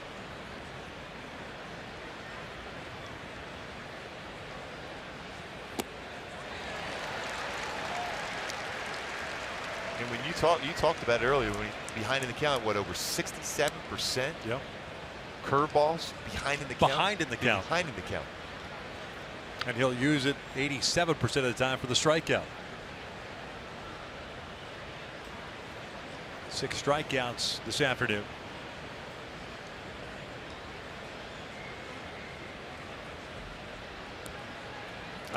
I've got 5 on breaking balls, 1 on a changeup, and that was Escobar in the third. 2-2. Breaking pitch ripped into right field, a base hit. He hung that one. Cole gets that offer off his mark, or off his book, finally. And you can see that little fist pump to Alfredo Griffin after he was able to get that hit. Break that offer stretch for Cole. Curveball that stayed up middle of the plate, stayed back on this one well, got that foot down. And a good swing path on that break ball there for Cole. Level swing on that one. That's what you were saying a couple of innings ago. When you throw that many breaking pitches, you're eventually going to make a mistake. That's a mistake pitch with 2 strikes. And then I think when Cole is really on a roll, he hits that ball out of the ballpark. Because that's one of those breaking balls that go right to that swing path he has, and his power is going to be pull power. But still a good swing for Cole. First hit of the road trip, snapped an 0 for 18 out on the road. Both hits in this game, a couple of the hits I should say, or actually all of them, have been on mistake breaking balls.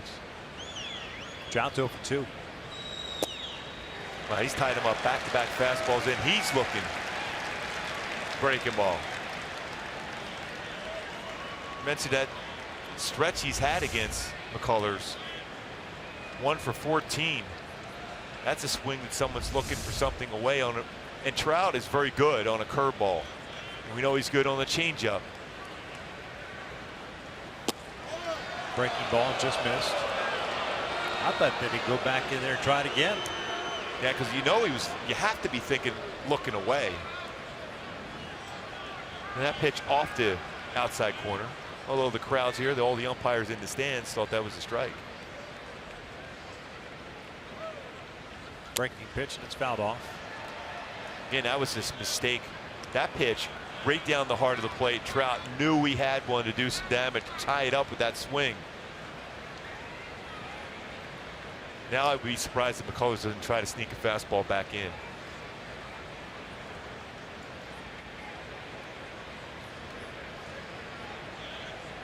Looks like he's going to go break a ball.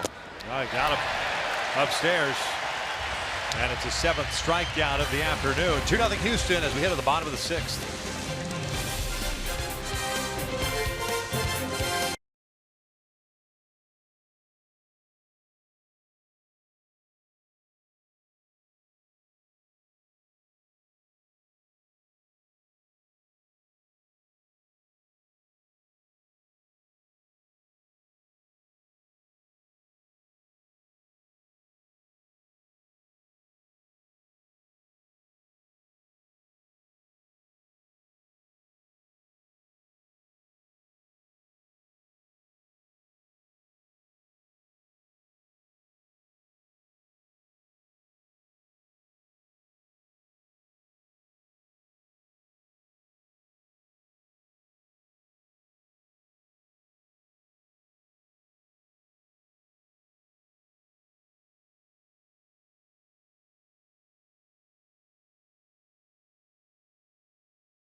2-0 Houston, bottom of the 6th inning. Calling all Angel fans and runners, join us Saturday, April 22nd at Angel Stadium for the Angels 5K and Family Fun Run presented by St. Joseph Hope Health, benefiting the Angels Baseball Foundation this year. Part of the course will include bubbles. All participants will receive a t-shirt, finisher's medal, and a ticket voucher. Good for select 2017 Angel home games. Register today at angels.com/5K. Guy looked like that first shot we had looked like Bradley Cooper, the actor, in an Angels hat or a red hat. Yeah, that was him. Had it back. I'm guessing it's him. You think Oh, so? we could say it's him. You think so? Beltran, Altuve, and Correa here in the 6th inning for Houston. Well, we are looking for a silver lining so far. Matt Shoemaker's been pretty Oh, solid. Look at you. Oh, yeah. Look at you. 1 ball, 1 strike. Beltran with a home run in the first, a strikeout in the 3rd.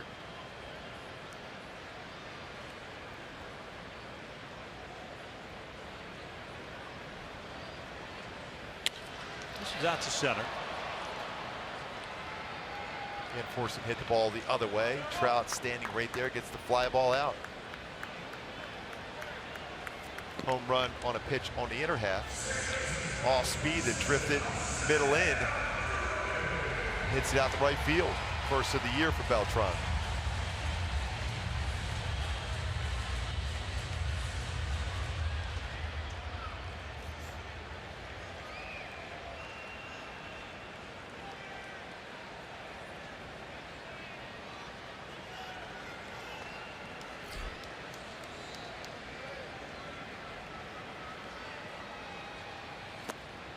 Altuve swinging through the first one. He's 0 for 2 today. A couple of fly ball outs in the midst of a 7-game hitting streak.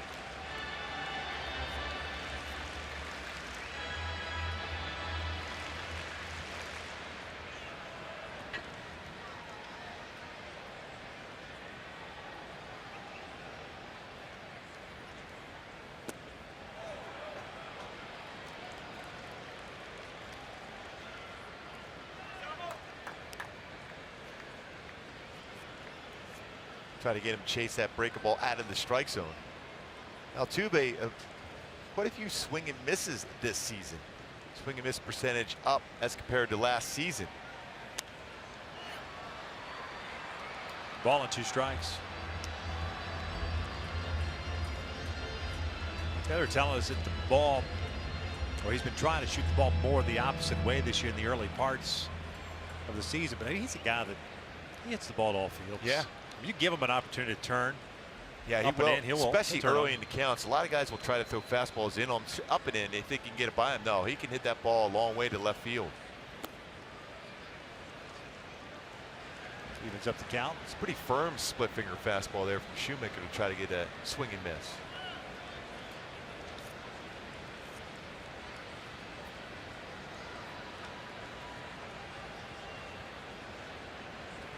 Ron Rennick talking with J.C. Ramirez.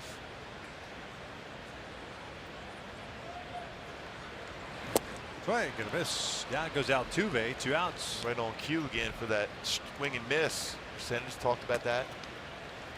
22.6% in the game last night compared to 15% last season.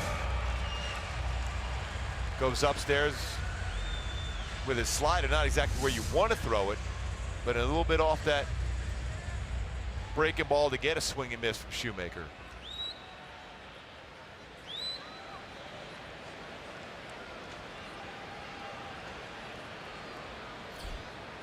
Correa, fly ball to center, to strikeout looking.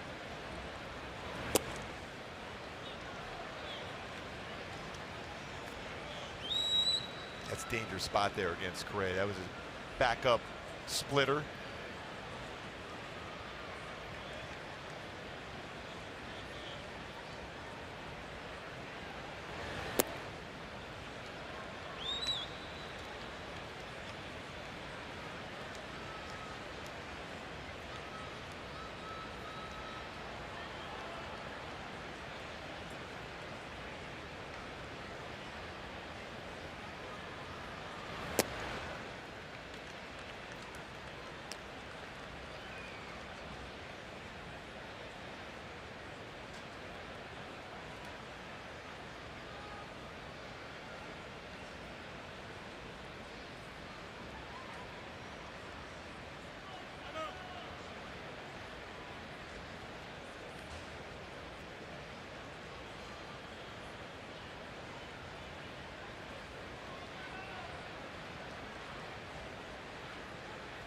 Tough count here now for Shoemaker against Correa. You got to make a good pitch here.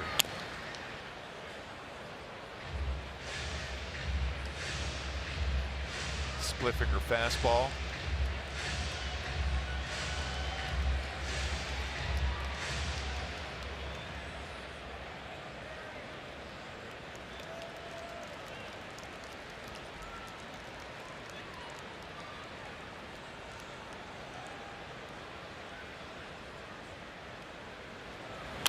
Two rolled foul.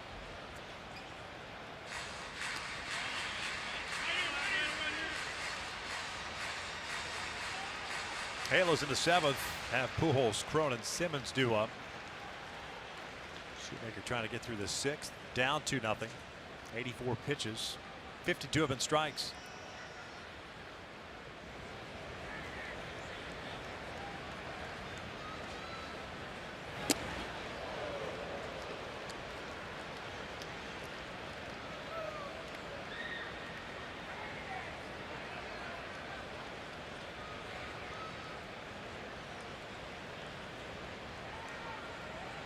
Their fastball, you would think he's going to go back to his split finger fastball.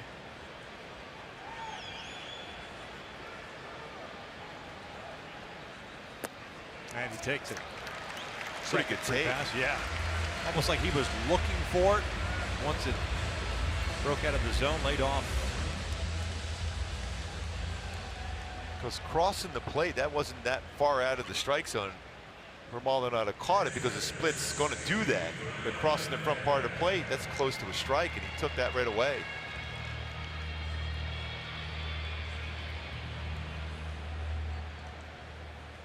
McCann 0 for 2 with a ground out and a fly ball to center.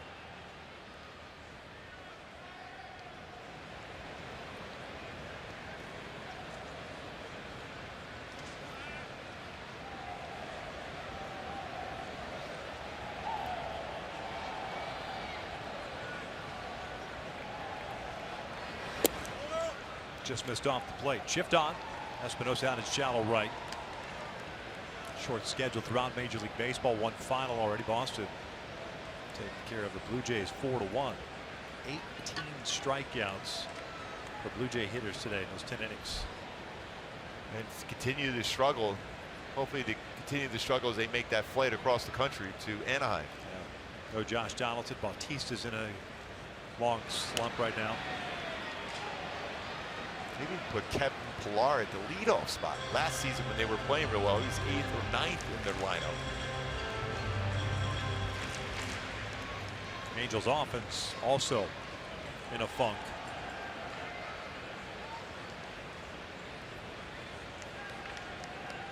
Been pretty much up in smoke this week.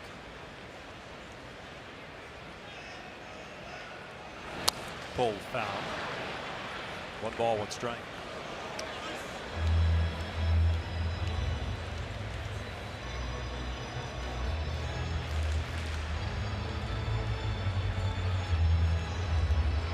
Today, 3 hits for each side.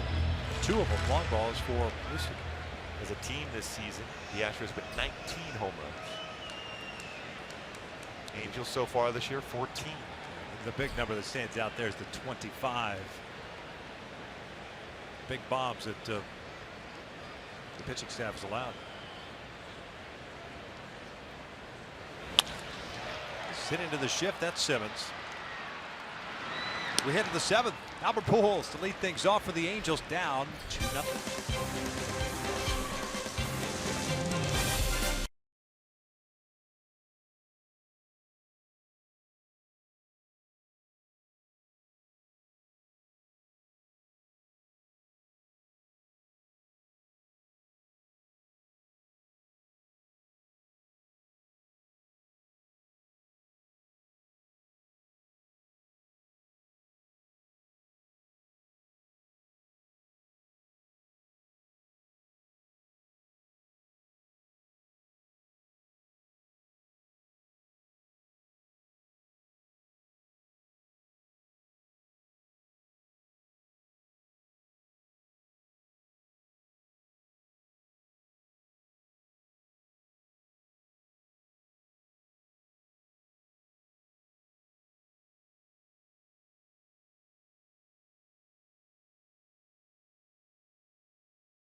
unlimited baseball break. Chris Sale, 8 shutout innings, 13 strikeouts. The young Urban Santana, former Halo, 6 innings, 1 earned run, ERA 0.64 this year. But going back to Chris Sale, he is the show stopper.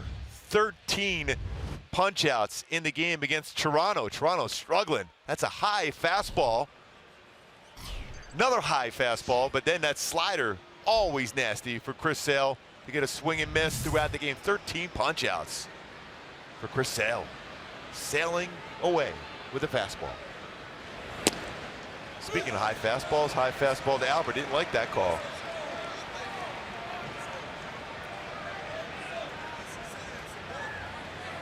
I don't think Albert liked that Trip Gibson last night on that check swing. He still was upset with that one. Didn't like that call on the first pitch.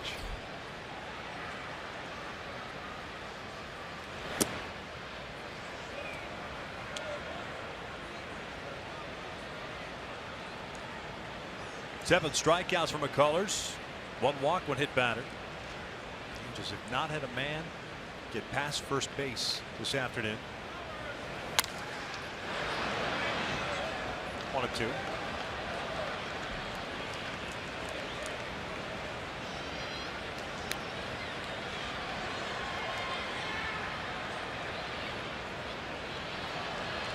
Head of the count, going for that strikeout, McCullers.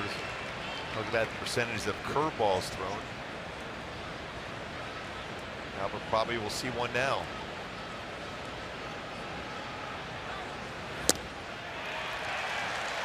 One away. Said he looked like he threw him a changeup. Yeah, that's a very similar pitch that Escobar went down swinging out in the 3rd.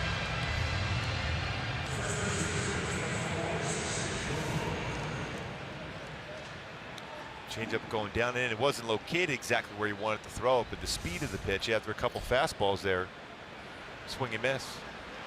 You got so many pitches as a right-handed batter that are breaking away from you that start on that plane that it becomes a fake. You don't have to throw a first strike. No. You're waiting for it as a hitter, especially with 2 strikes, to come back toward the barrel. Instead, it goes the other way. Albert's still upset because that first pitch called a strike changed the at-bat in his mind, because he would have been ahead of the count looking for a pitch.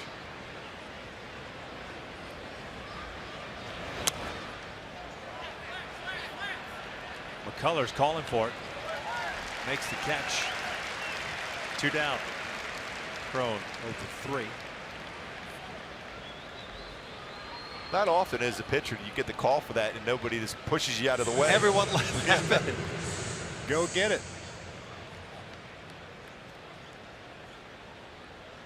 Talked about he has a little bit of edge to him as to the way he pitches. I'm sure they're used to him being aggressive. Just get out of the way, let him field it. Simmons got a first pitch curveball line for a single last at bat.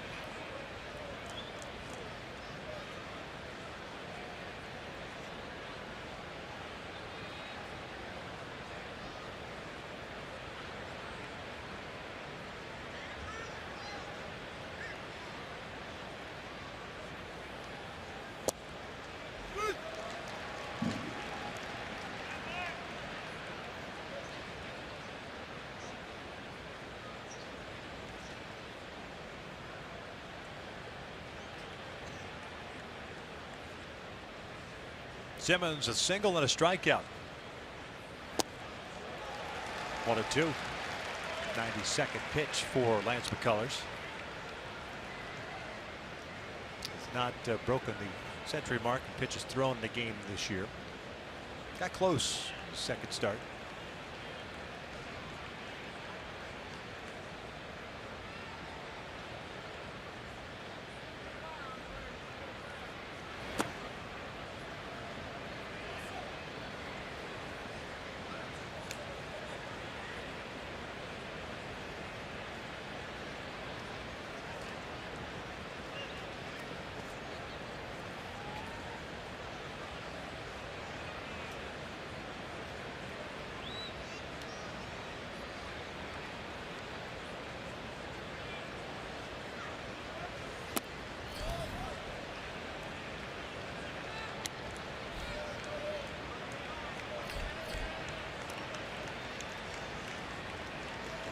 Cameron Maybin on deck does not have those sunglasses on.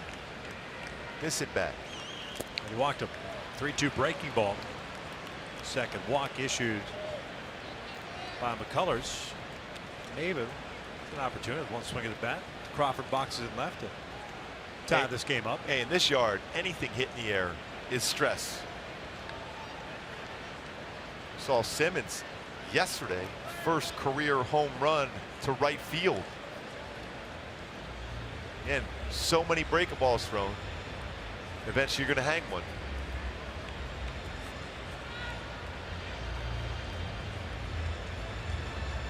Not all that often a manager will go out and have a conversation. It's usually the pitching coach. AJ Hinch went out to talk to Colors. 95 pitches thrown. Davinsky, who's been very good this season for the Astros out of their bullpen, including 2 really good innings against the Angels that first game.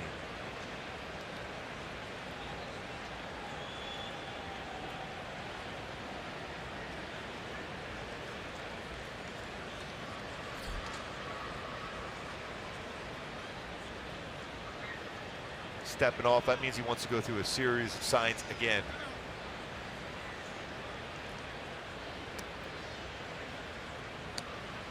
Maybin walked in the second, struck out on a breaking ball in the 5th. Still thinking he's going to get a first pitch curveball.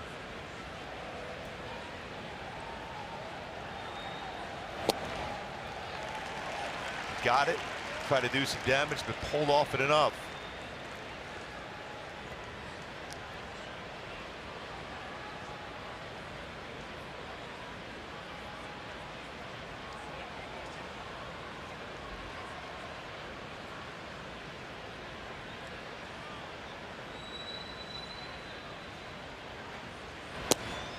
Ball and a strike.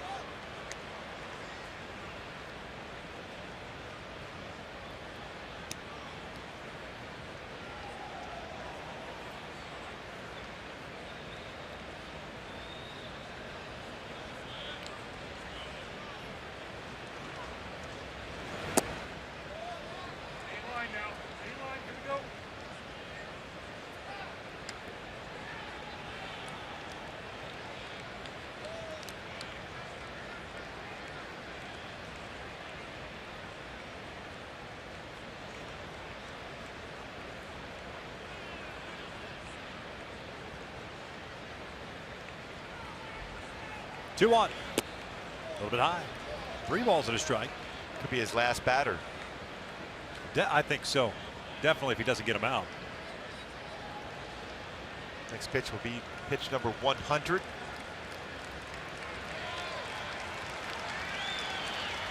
And again, when you look at a 3-1 count, you would think he's going to get a fastball, but I still would be surprised if he threw him a fastball, consider his pattern as far as throwing a breaking ball behind in the count. And he walked him. So back-to-back walks after retiring. The first 2 easily here in the 7th. Davinsky's ready to go.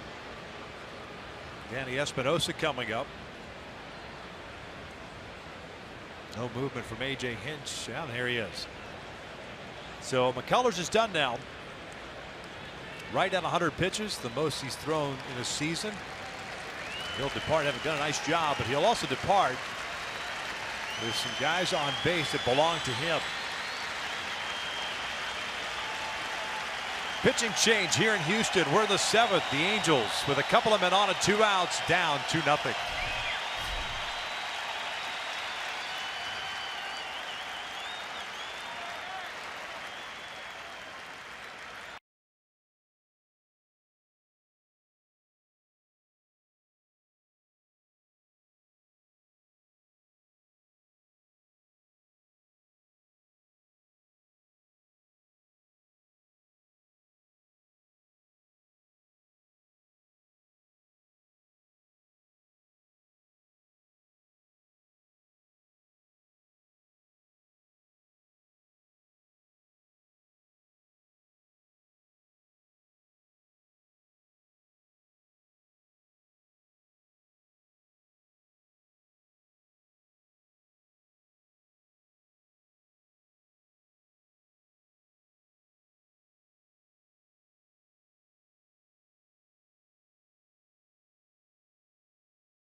Harp of the Nationals step up to the plate against the New York Mets, and the big bat of Yoenis Cespedes, followed by the Cardinals against the Brewers. It's a perfect day to watch baseball. It all starts Saturday, 1 p.m. on FS1. Back to my Hyundai key for this game is McCullers back-to-back walks. On talked about the wild side. Generally with him, he's around the strike zone. You always think in terms of his emotions, and he's a guy that is very emotional on the mound, but he channeled that very well this afternoon for the Astros. But he has some stress now, as Davinsky's going to face Danny Espinosa, who has home run power. First pitch in for a strike. Davinsky's fastball's 91 to 94 range, curveball, slider, and a good changeup. Titan versus Dirtbag here. Davinsky against Espinosa. Danny 0 for 2. Simmons at second, Maben at first. On the third base side, Bregman over. We'll watch it land in the seats.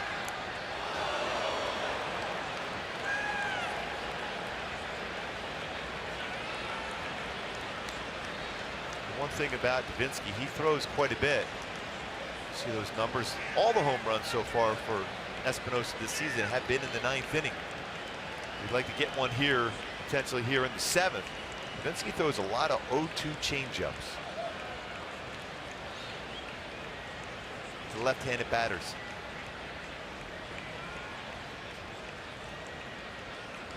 See if he can stay back on it and drive it. Down with a high fastball, and the Angels leave a couple of men on. Stretch time here in Houston. Halos still trailing 2-0.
Angels 2-0 here in the bottom of the 7th. Mike Trout out in center field, but before the game, Mike Trout got a little gift from a fan in the stands, a baseball card. He's looking at it, showing Cole Calhoun amongst his teammates in that dugout. Cliff Pennington, the picture of his dad playing minor league baseball with the Minnesota Twins. How cool was that for Trouty? Jeff Trout.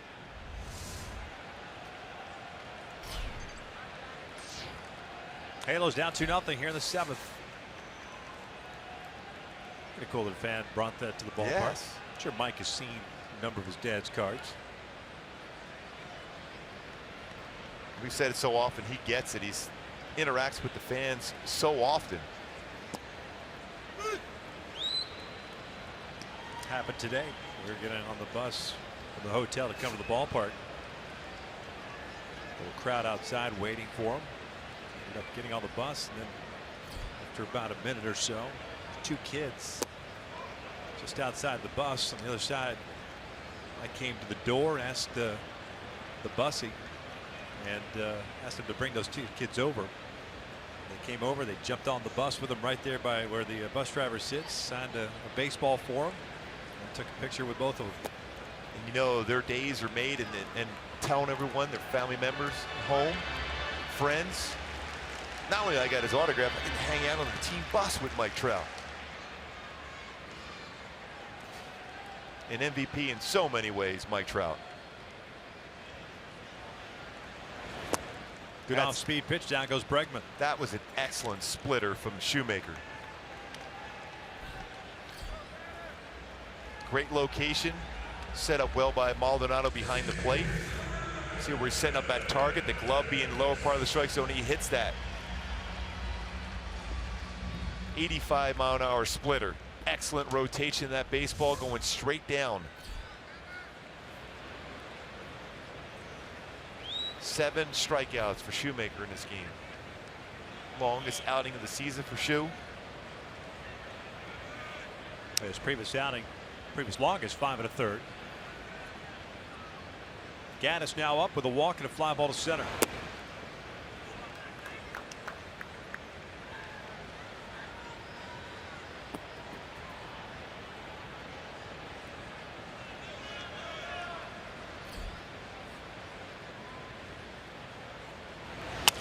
Pulled toward third. One hopper.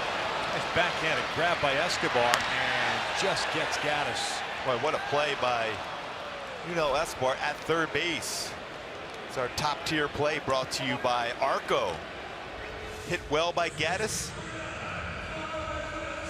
On the backhand by him, gets up, throw across the diamond to get Gaddis. Top tier play. Excellent play, which is brought to you by Arco and Escobar on the throw.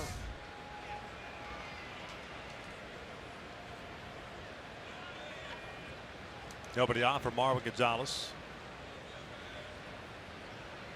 This was the 96th pitch thrown by Shoemaker. To strike. No, just missed.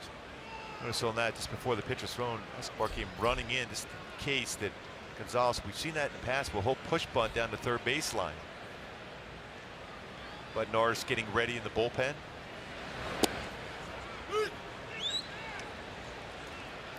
But it's been pretty solid. Having fun being back here where it all started in the major leagues for Norris. Ground ball right side. Espinosa has it. Shoemaker through 7, maybe done. But he still trails it. The offense still struggling. Down 2-0 as we head to the 8th.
still down to the Astros in this one. I'm Patrick O'Neill. Hope to see you after this game, or actually hope you get to see us. I'll be with Jose Mota breaking down Matt Shoemaker, quality start, and also looking ahead to tomorrow night with Alex Meyer on the hill as we send it up to Victor and Mark. Hopefully get some runners on here and get to the heart of this lineup for the Angels. Back to you. Yeah, Patrick, I'll tell you what, Shoemaker threw the ball well, and you guys even talked about it during the pregame show about how well the staff has been of late. Now it's 6 straight starts where the starting staff has given the team an opportunity to win the game, and hopefully Shoemaker will get some run support here.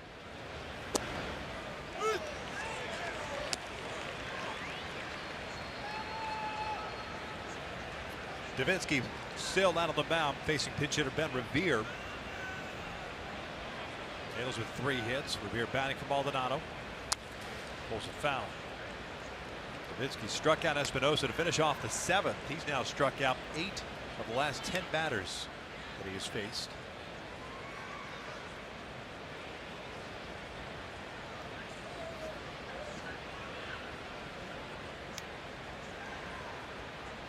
So Gratterall and Maldonado talking about and looking at sequences in certain scouting reports, as Gratterall would be in there now. The pinch hitting now for Maldonado by Ben Revere, just going over what to try to do against the hitters. Talked about how Maldonado's like having an extra coach helping out the youngster. Although he was up here with the Angels last season, was not around at all in spring training with the Angels. So it's a learning process with some of the pitchers, especially if Bud Norris comes in the game. He never caught him before. Bud can be tricky sometimes.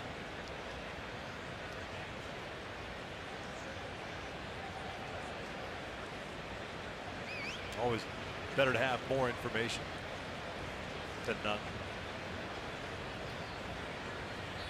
Although that's not the case if you watch the Major League movie. That's right. Ground ball to the right side. Gonzalez too far to his right. Davinsky's right. Revere retired for the first out of the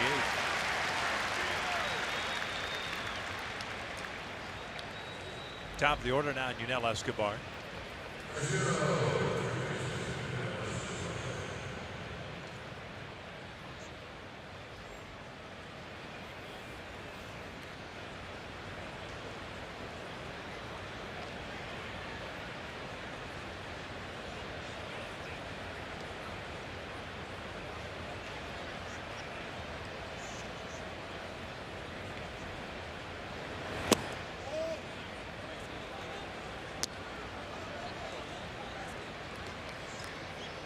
Bud's getting heated up once again. He'll be coming into the game.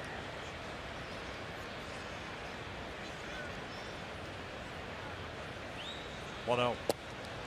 Good breaking ball. Now will come back into the mound in the first, strikeout in the 3rd, and a double play ball in the 6th.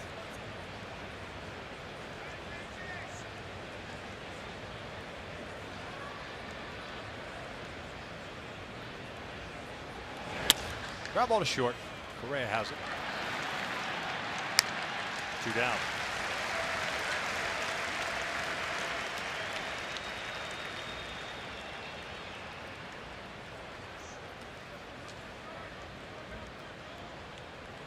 Up steps Cole Calhoun. Snapped an 0 for 20 stretch with a single in the 6th.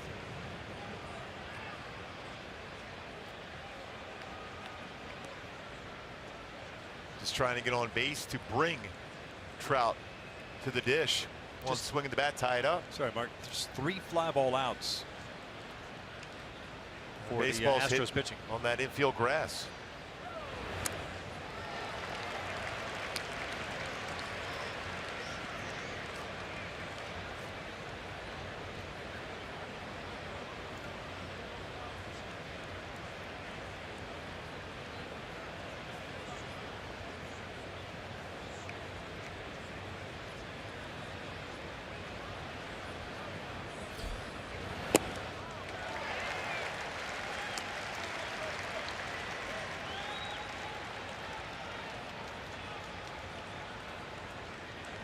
No balls and 2 strikes.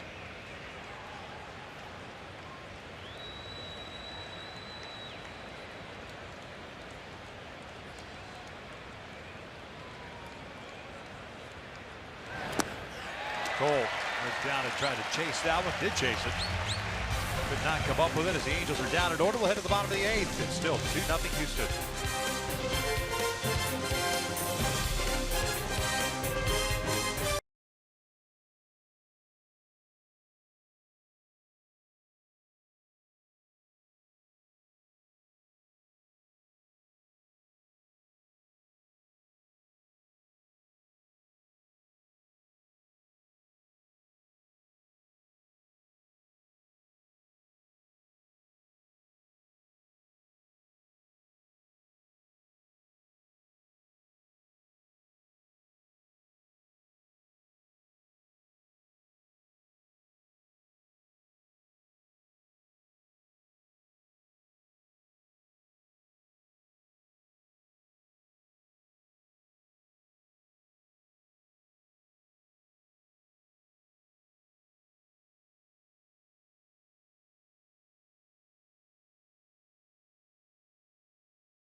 Tino Mobley, Jermaine O'Neal, and other legends of the hardwood leave it all on the floor for 10 City 3-on-3 battle, the likes of which Hoops fans have never imagined. Ice Cube presents Big 3 basketball coming this summer only to FS1.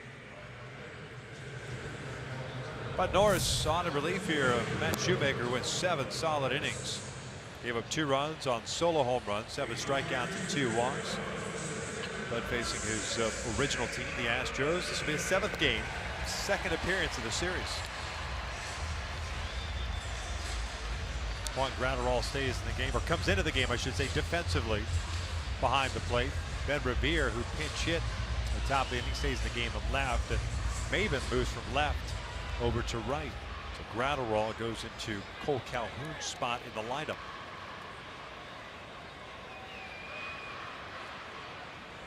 Nine 1-2 for Houston. Marisnick, Springer, and Beltran. Good cut fastball right away from Bud Norris.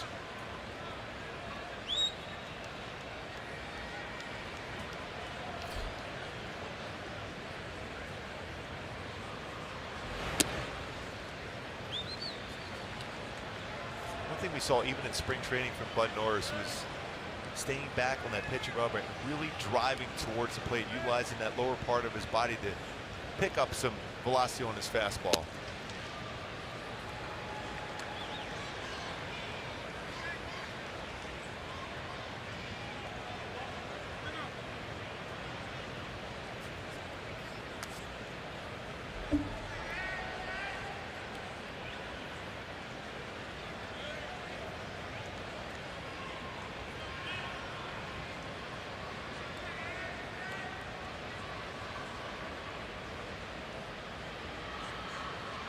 Two 1. Back up breaking ball. 2-2.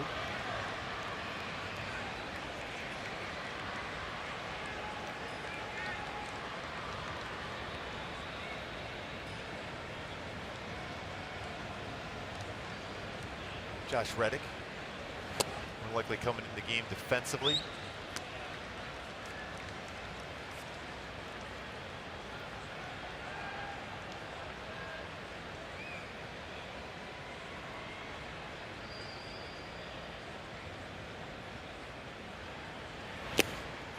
Fastball gets him upstairs.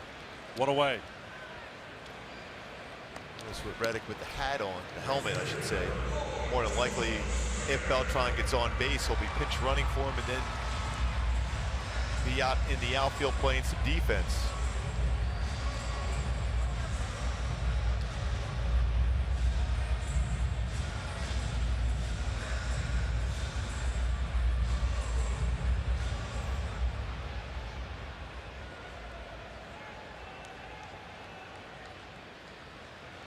Springer 0 for 3, a couple of strikeouts and a ground out.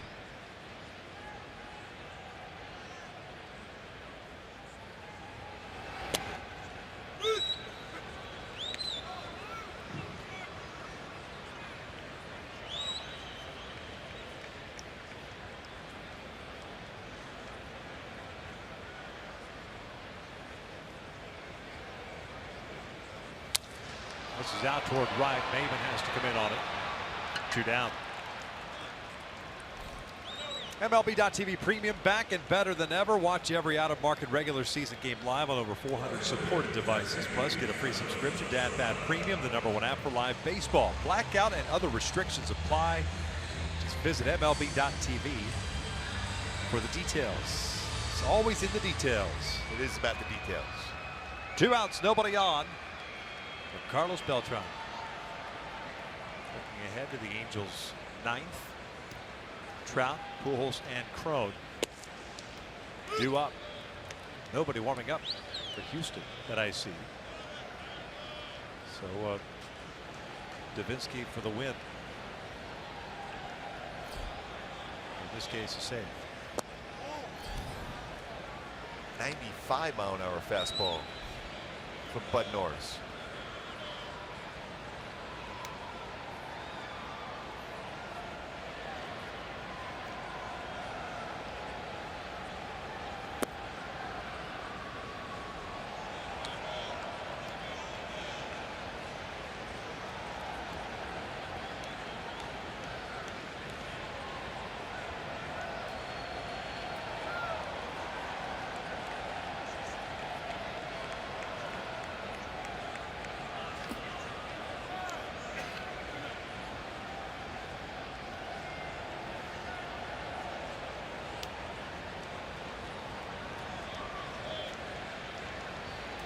Two on. This is out to center. Trout. Back a couple of steps. Makes the catch and appropriately jogs in because he's leading things off for the Angels. We're heading to the 9th inning. Halos down by 2. Trout with that power. Is he going to provide that spark to get the offense going here in the 9th?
The Angels, and not a whole lot to report, folks. The Angels managing just 2 hits.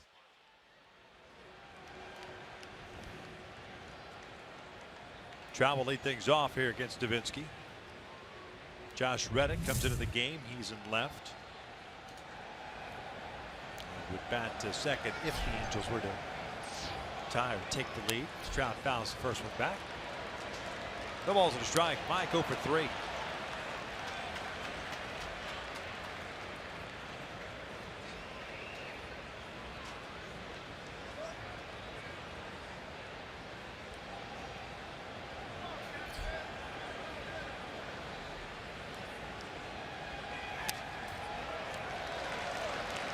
Well, Trout's been seeing a pretty steady diet of high fastballs this game today.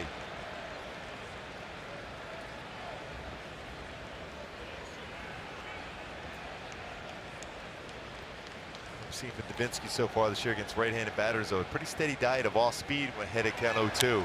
And Trout launches one out toward left field. Josh Reddick drifting back, still moving back, and that is gone into the Crawford boxes. Big fly for Mike Trout. 4th home run of the season, and the Angels now trail it 2-1. Well, looking for that spark for the offense to get rolling, and Mike Trout on an 0-2 pitch. Looked like it was an off-speed pitch. And Trout picks up his 4th home run, 12th RBI. As the rally monkey trying to work its magic in the 9th.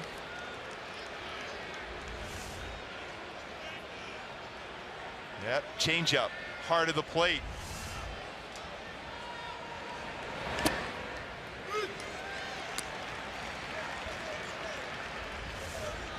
Oh-2 pitch, Trout, changeup. We talked about how well he hits a changeup. Well, if you're going to throw one, you better locate it better than that. And Trout hits it out to left field. Off speed for a strike, 0-2 on Albert. 104 miles per hour off the bat of Trout, going 359 into the Crawford boxes. That's all his power. That's an 83-mile-an-hour changeup. Albert reaching for the off speed. Fouls it off.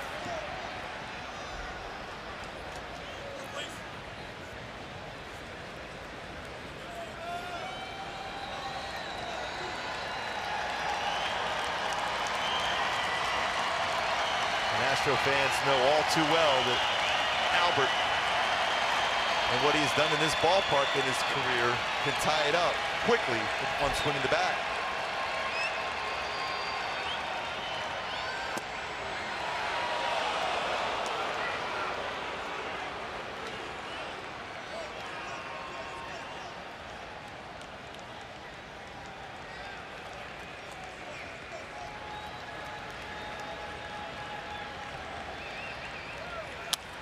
Popped up, shallow center. Marisnick has to come in on it. 1 down.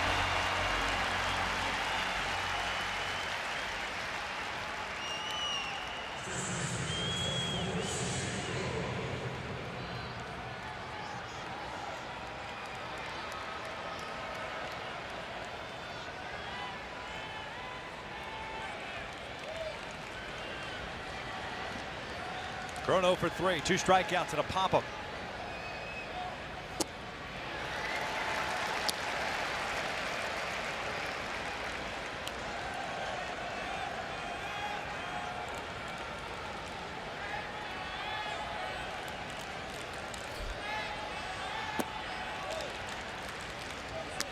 Does a really nice job of selling that changeup. Yeah, same arm action as his fastball. About 10 to 11 mile differential in speed. This is sharply hit to left field, a base hit, so the tie runs on board.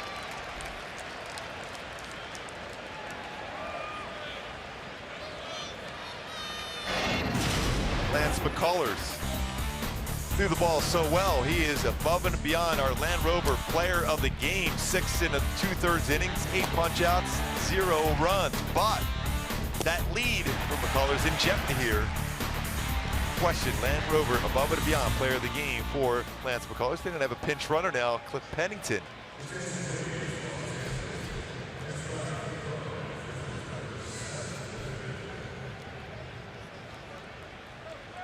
Andrelton Simmons will be the batter.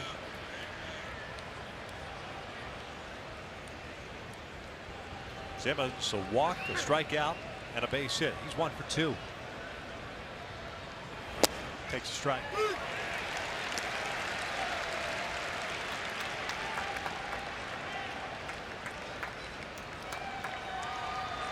Anyway, trying to make sure you get Danny Espinosa up here in the 9th inning. We know what he's done in the 9th inning this season.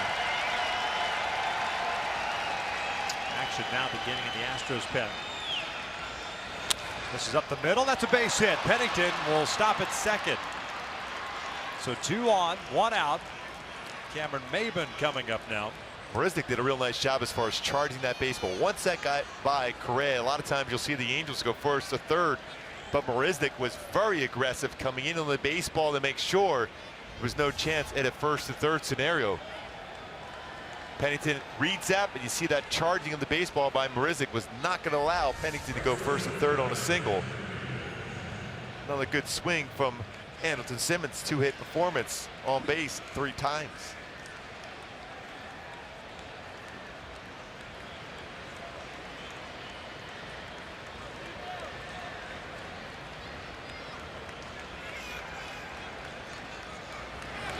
Off speed low. Maybin has walked twice, struck out once. He's 0 for 1.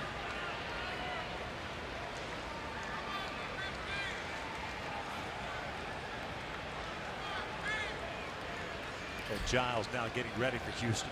Very good with runners in scoring position last couple of years. Took that breaking ball out of the strike zone. Good hitters count now.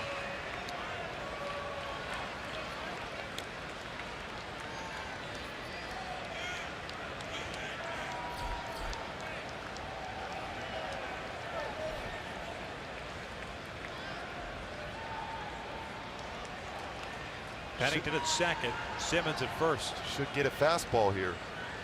It's a breaking ball, backs up and catches the corner.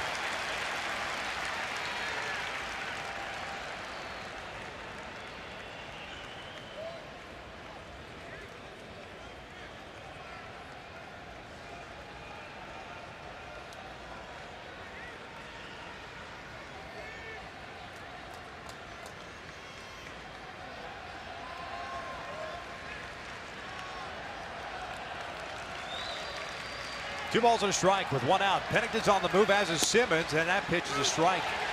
So the tying run now 90 feet away. The go-ahead run at second. Now 7 stolen bases as a team this season. Pick the right pitch to go on, a changeup. Look at those patterns he throws. He throws his changeup behind in the count like McCullers throws his curveball. Now the infield in for the Astros. 2-2 count. Espinosa on deck. The pitch was fouled off. He's trying to stay short through the baseball now. Maybin trying to get the job done. Springer very shallow. Adam Wright.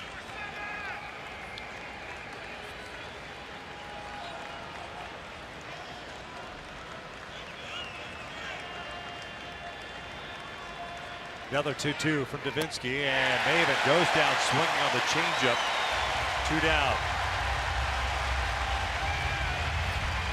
So it'll be up to Danny Espinosa, and he has been he's had the flair for the dramatic in the 9th inning. Yeah, up in Oakland, the go-ahead 3-run home run in the 9th. First hit as an Angel, and then that line drive the other way in the 9th inning. Followed by the big home run against the Rangers for Danny Espinosa. 3 home runs on the season, all 3 in the 9th. Danny Espinosa up with 2 on here in the 9th. Brent Strom, the pitching coach, out to talk things over with Davinsky, even with Giles ready to go.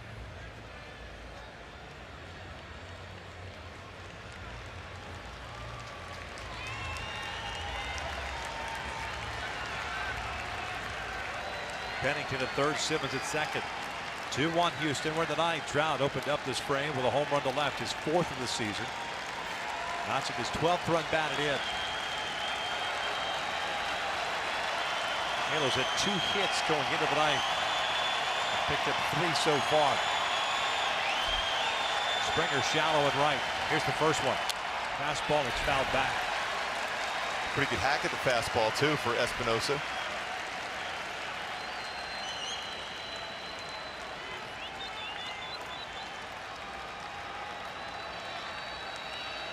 Halos, meanwhile, have Cam Bedrosian getting ready in their bullpen just in case.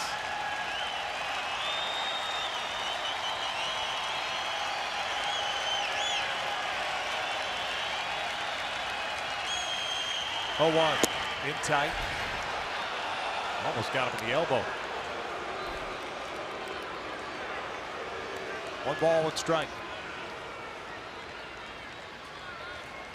Davinsky, no wild pitches this season. Throws his changeup in the dirt, also his breaker ball, so you have to be ready for Cliff Pennington just in case it gets away from McCann behind the plate. Flair scores 2. Trying to work that rally monkey magic. And they're determined to go upstairs with a fastball from Espinosa hitting from the left side. They know how well he hits a low pitch.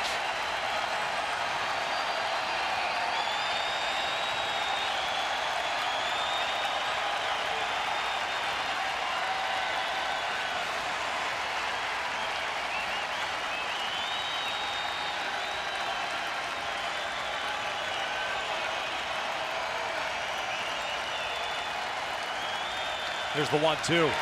Upstairs. Evens up the count. I still think they're going to go high fastball once again.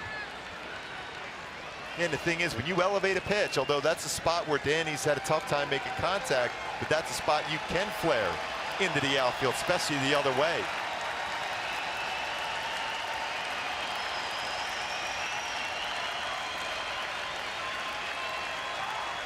Revere on deck if we get there. 2-2. Full count. And I don't think they're worried about necessarily have to be a strike. There is an open base.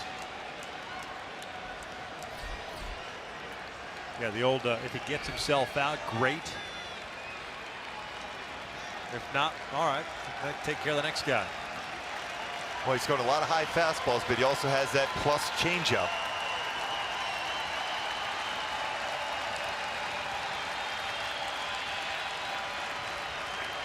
Long look in for Davinsky. Full count with 2 outs, 2 on.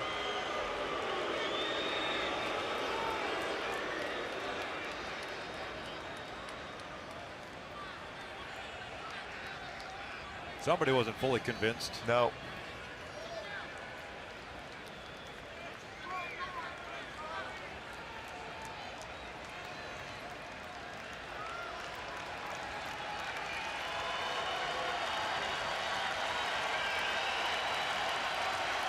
I still believe either one of his pitches, either his changeup or fastball, will not be a strike.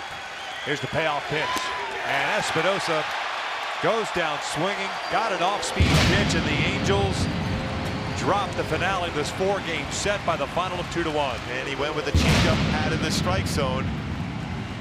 And a well-pitched game by both sides. Unfortunately for Matt Shoemaker, he will pick up the loss. Lance McCullers Jr. picks up the W. Davinsky picks up the save on that 3-2 changeup out of the zone. It's back-to-back strikeouts with two guys in scoring position. Matt Shoemaker suffers the loss as he gave up 2 runs, 2 solo home runs in his 7 innings of work. Lance McCullers Jr. picks up the victory. And Chris Davinsky picks up the save. The Halos finish up this road trip 1-6. Now head home. Stick around for Angels Live postgame. Patrick O'Neill and Jose Mota will break it down for you. That's coming up next.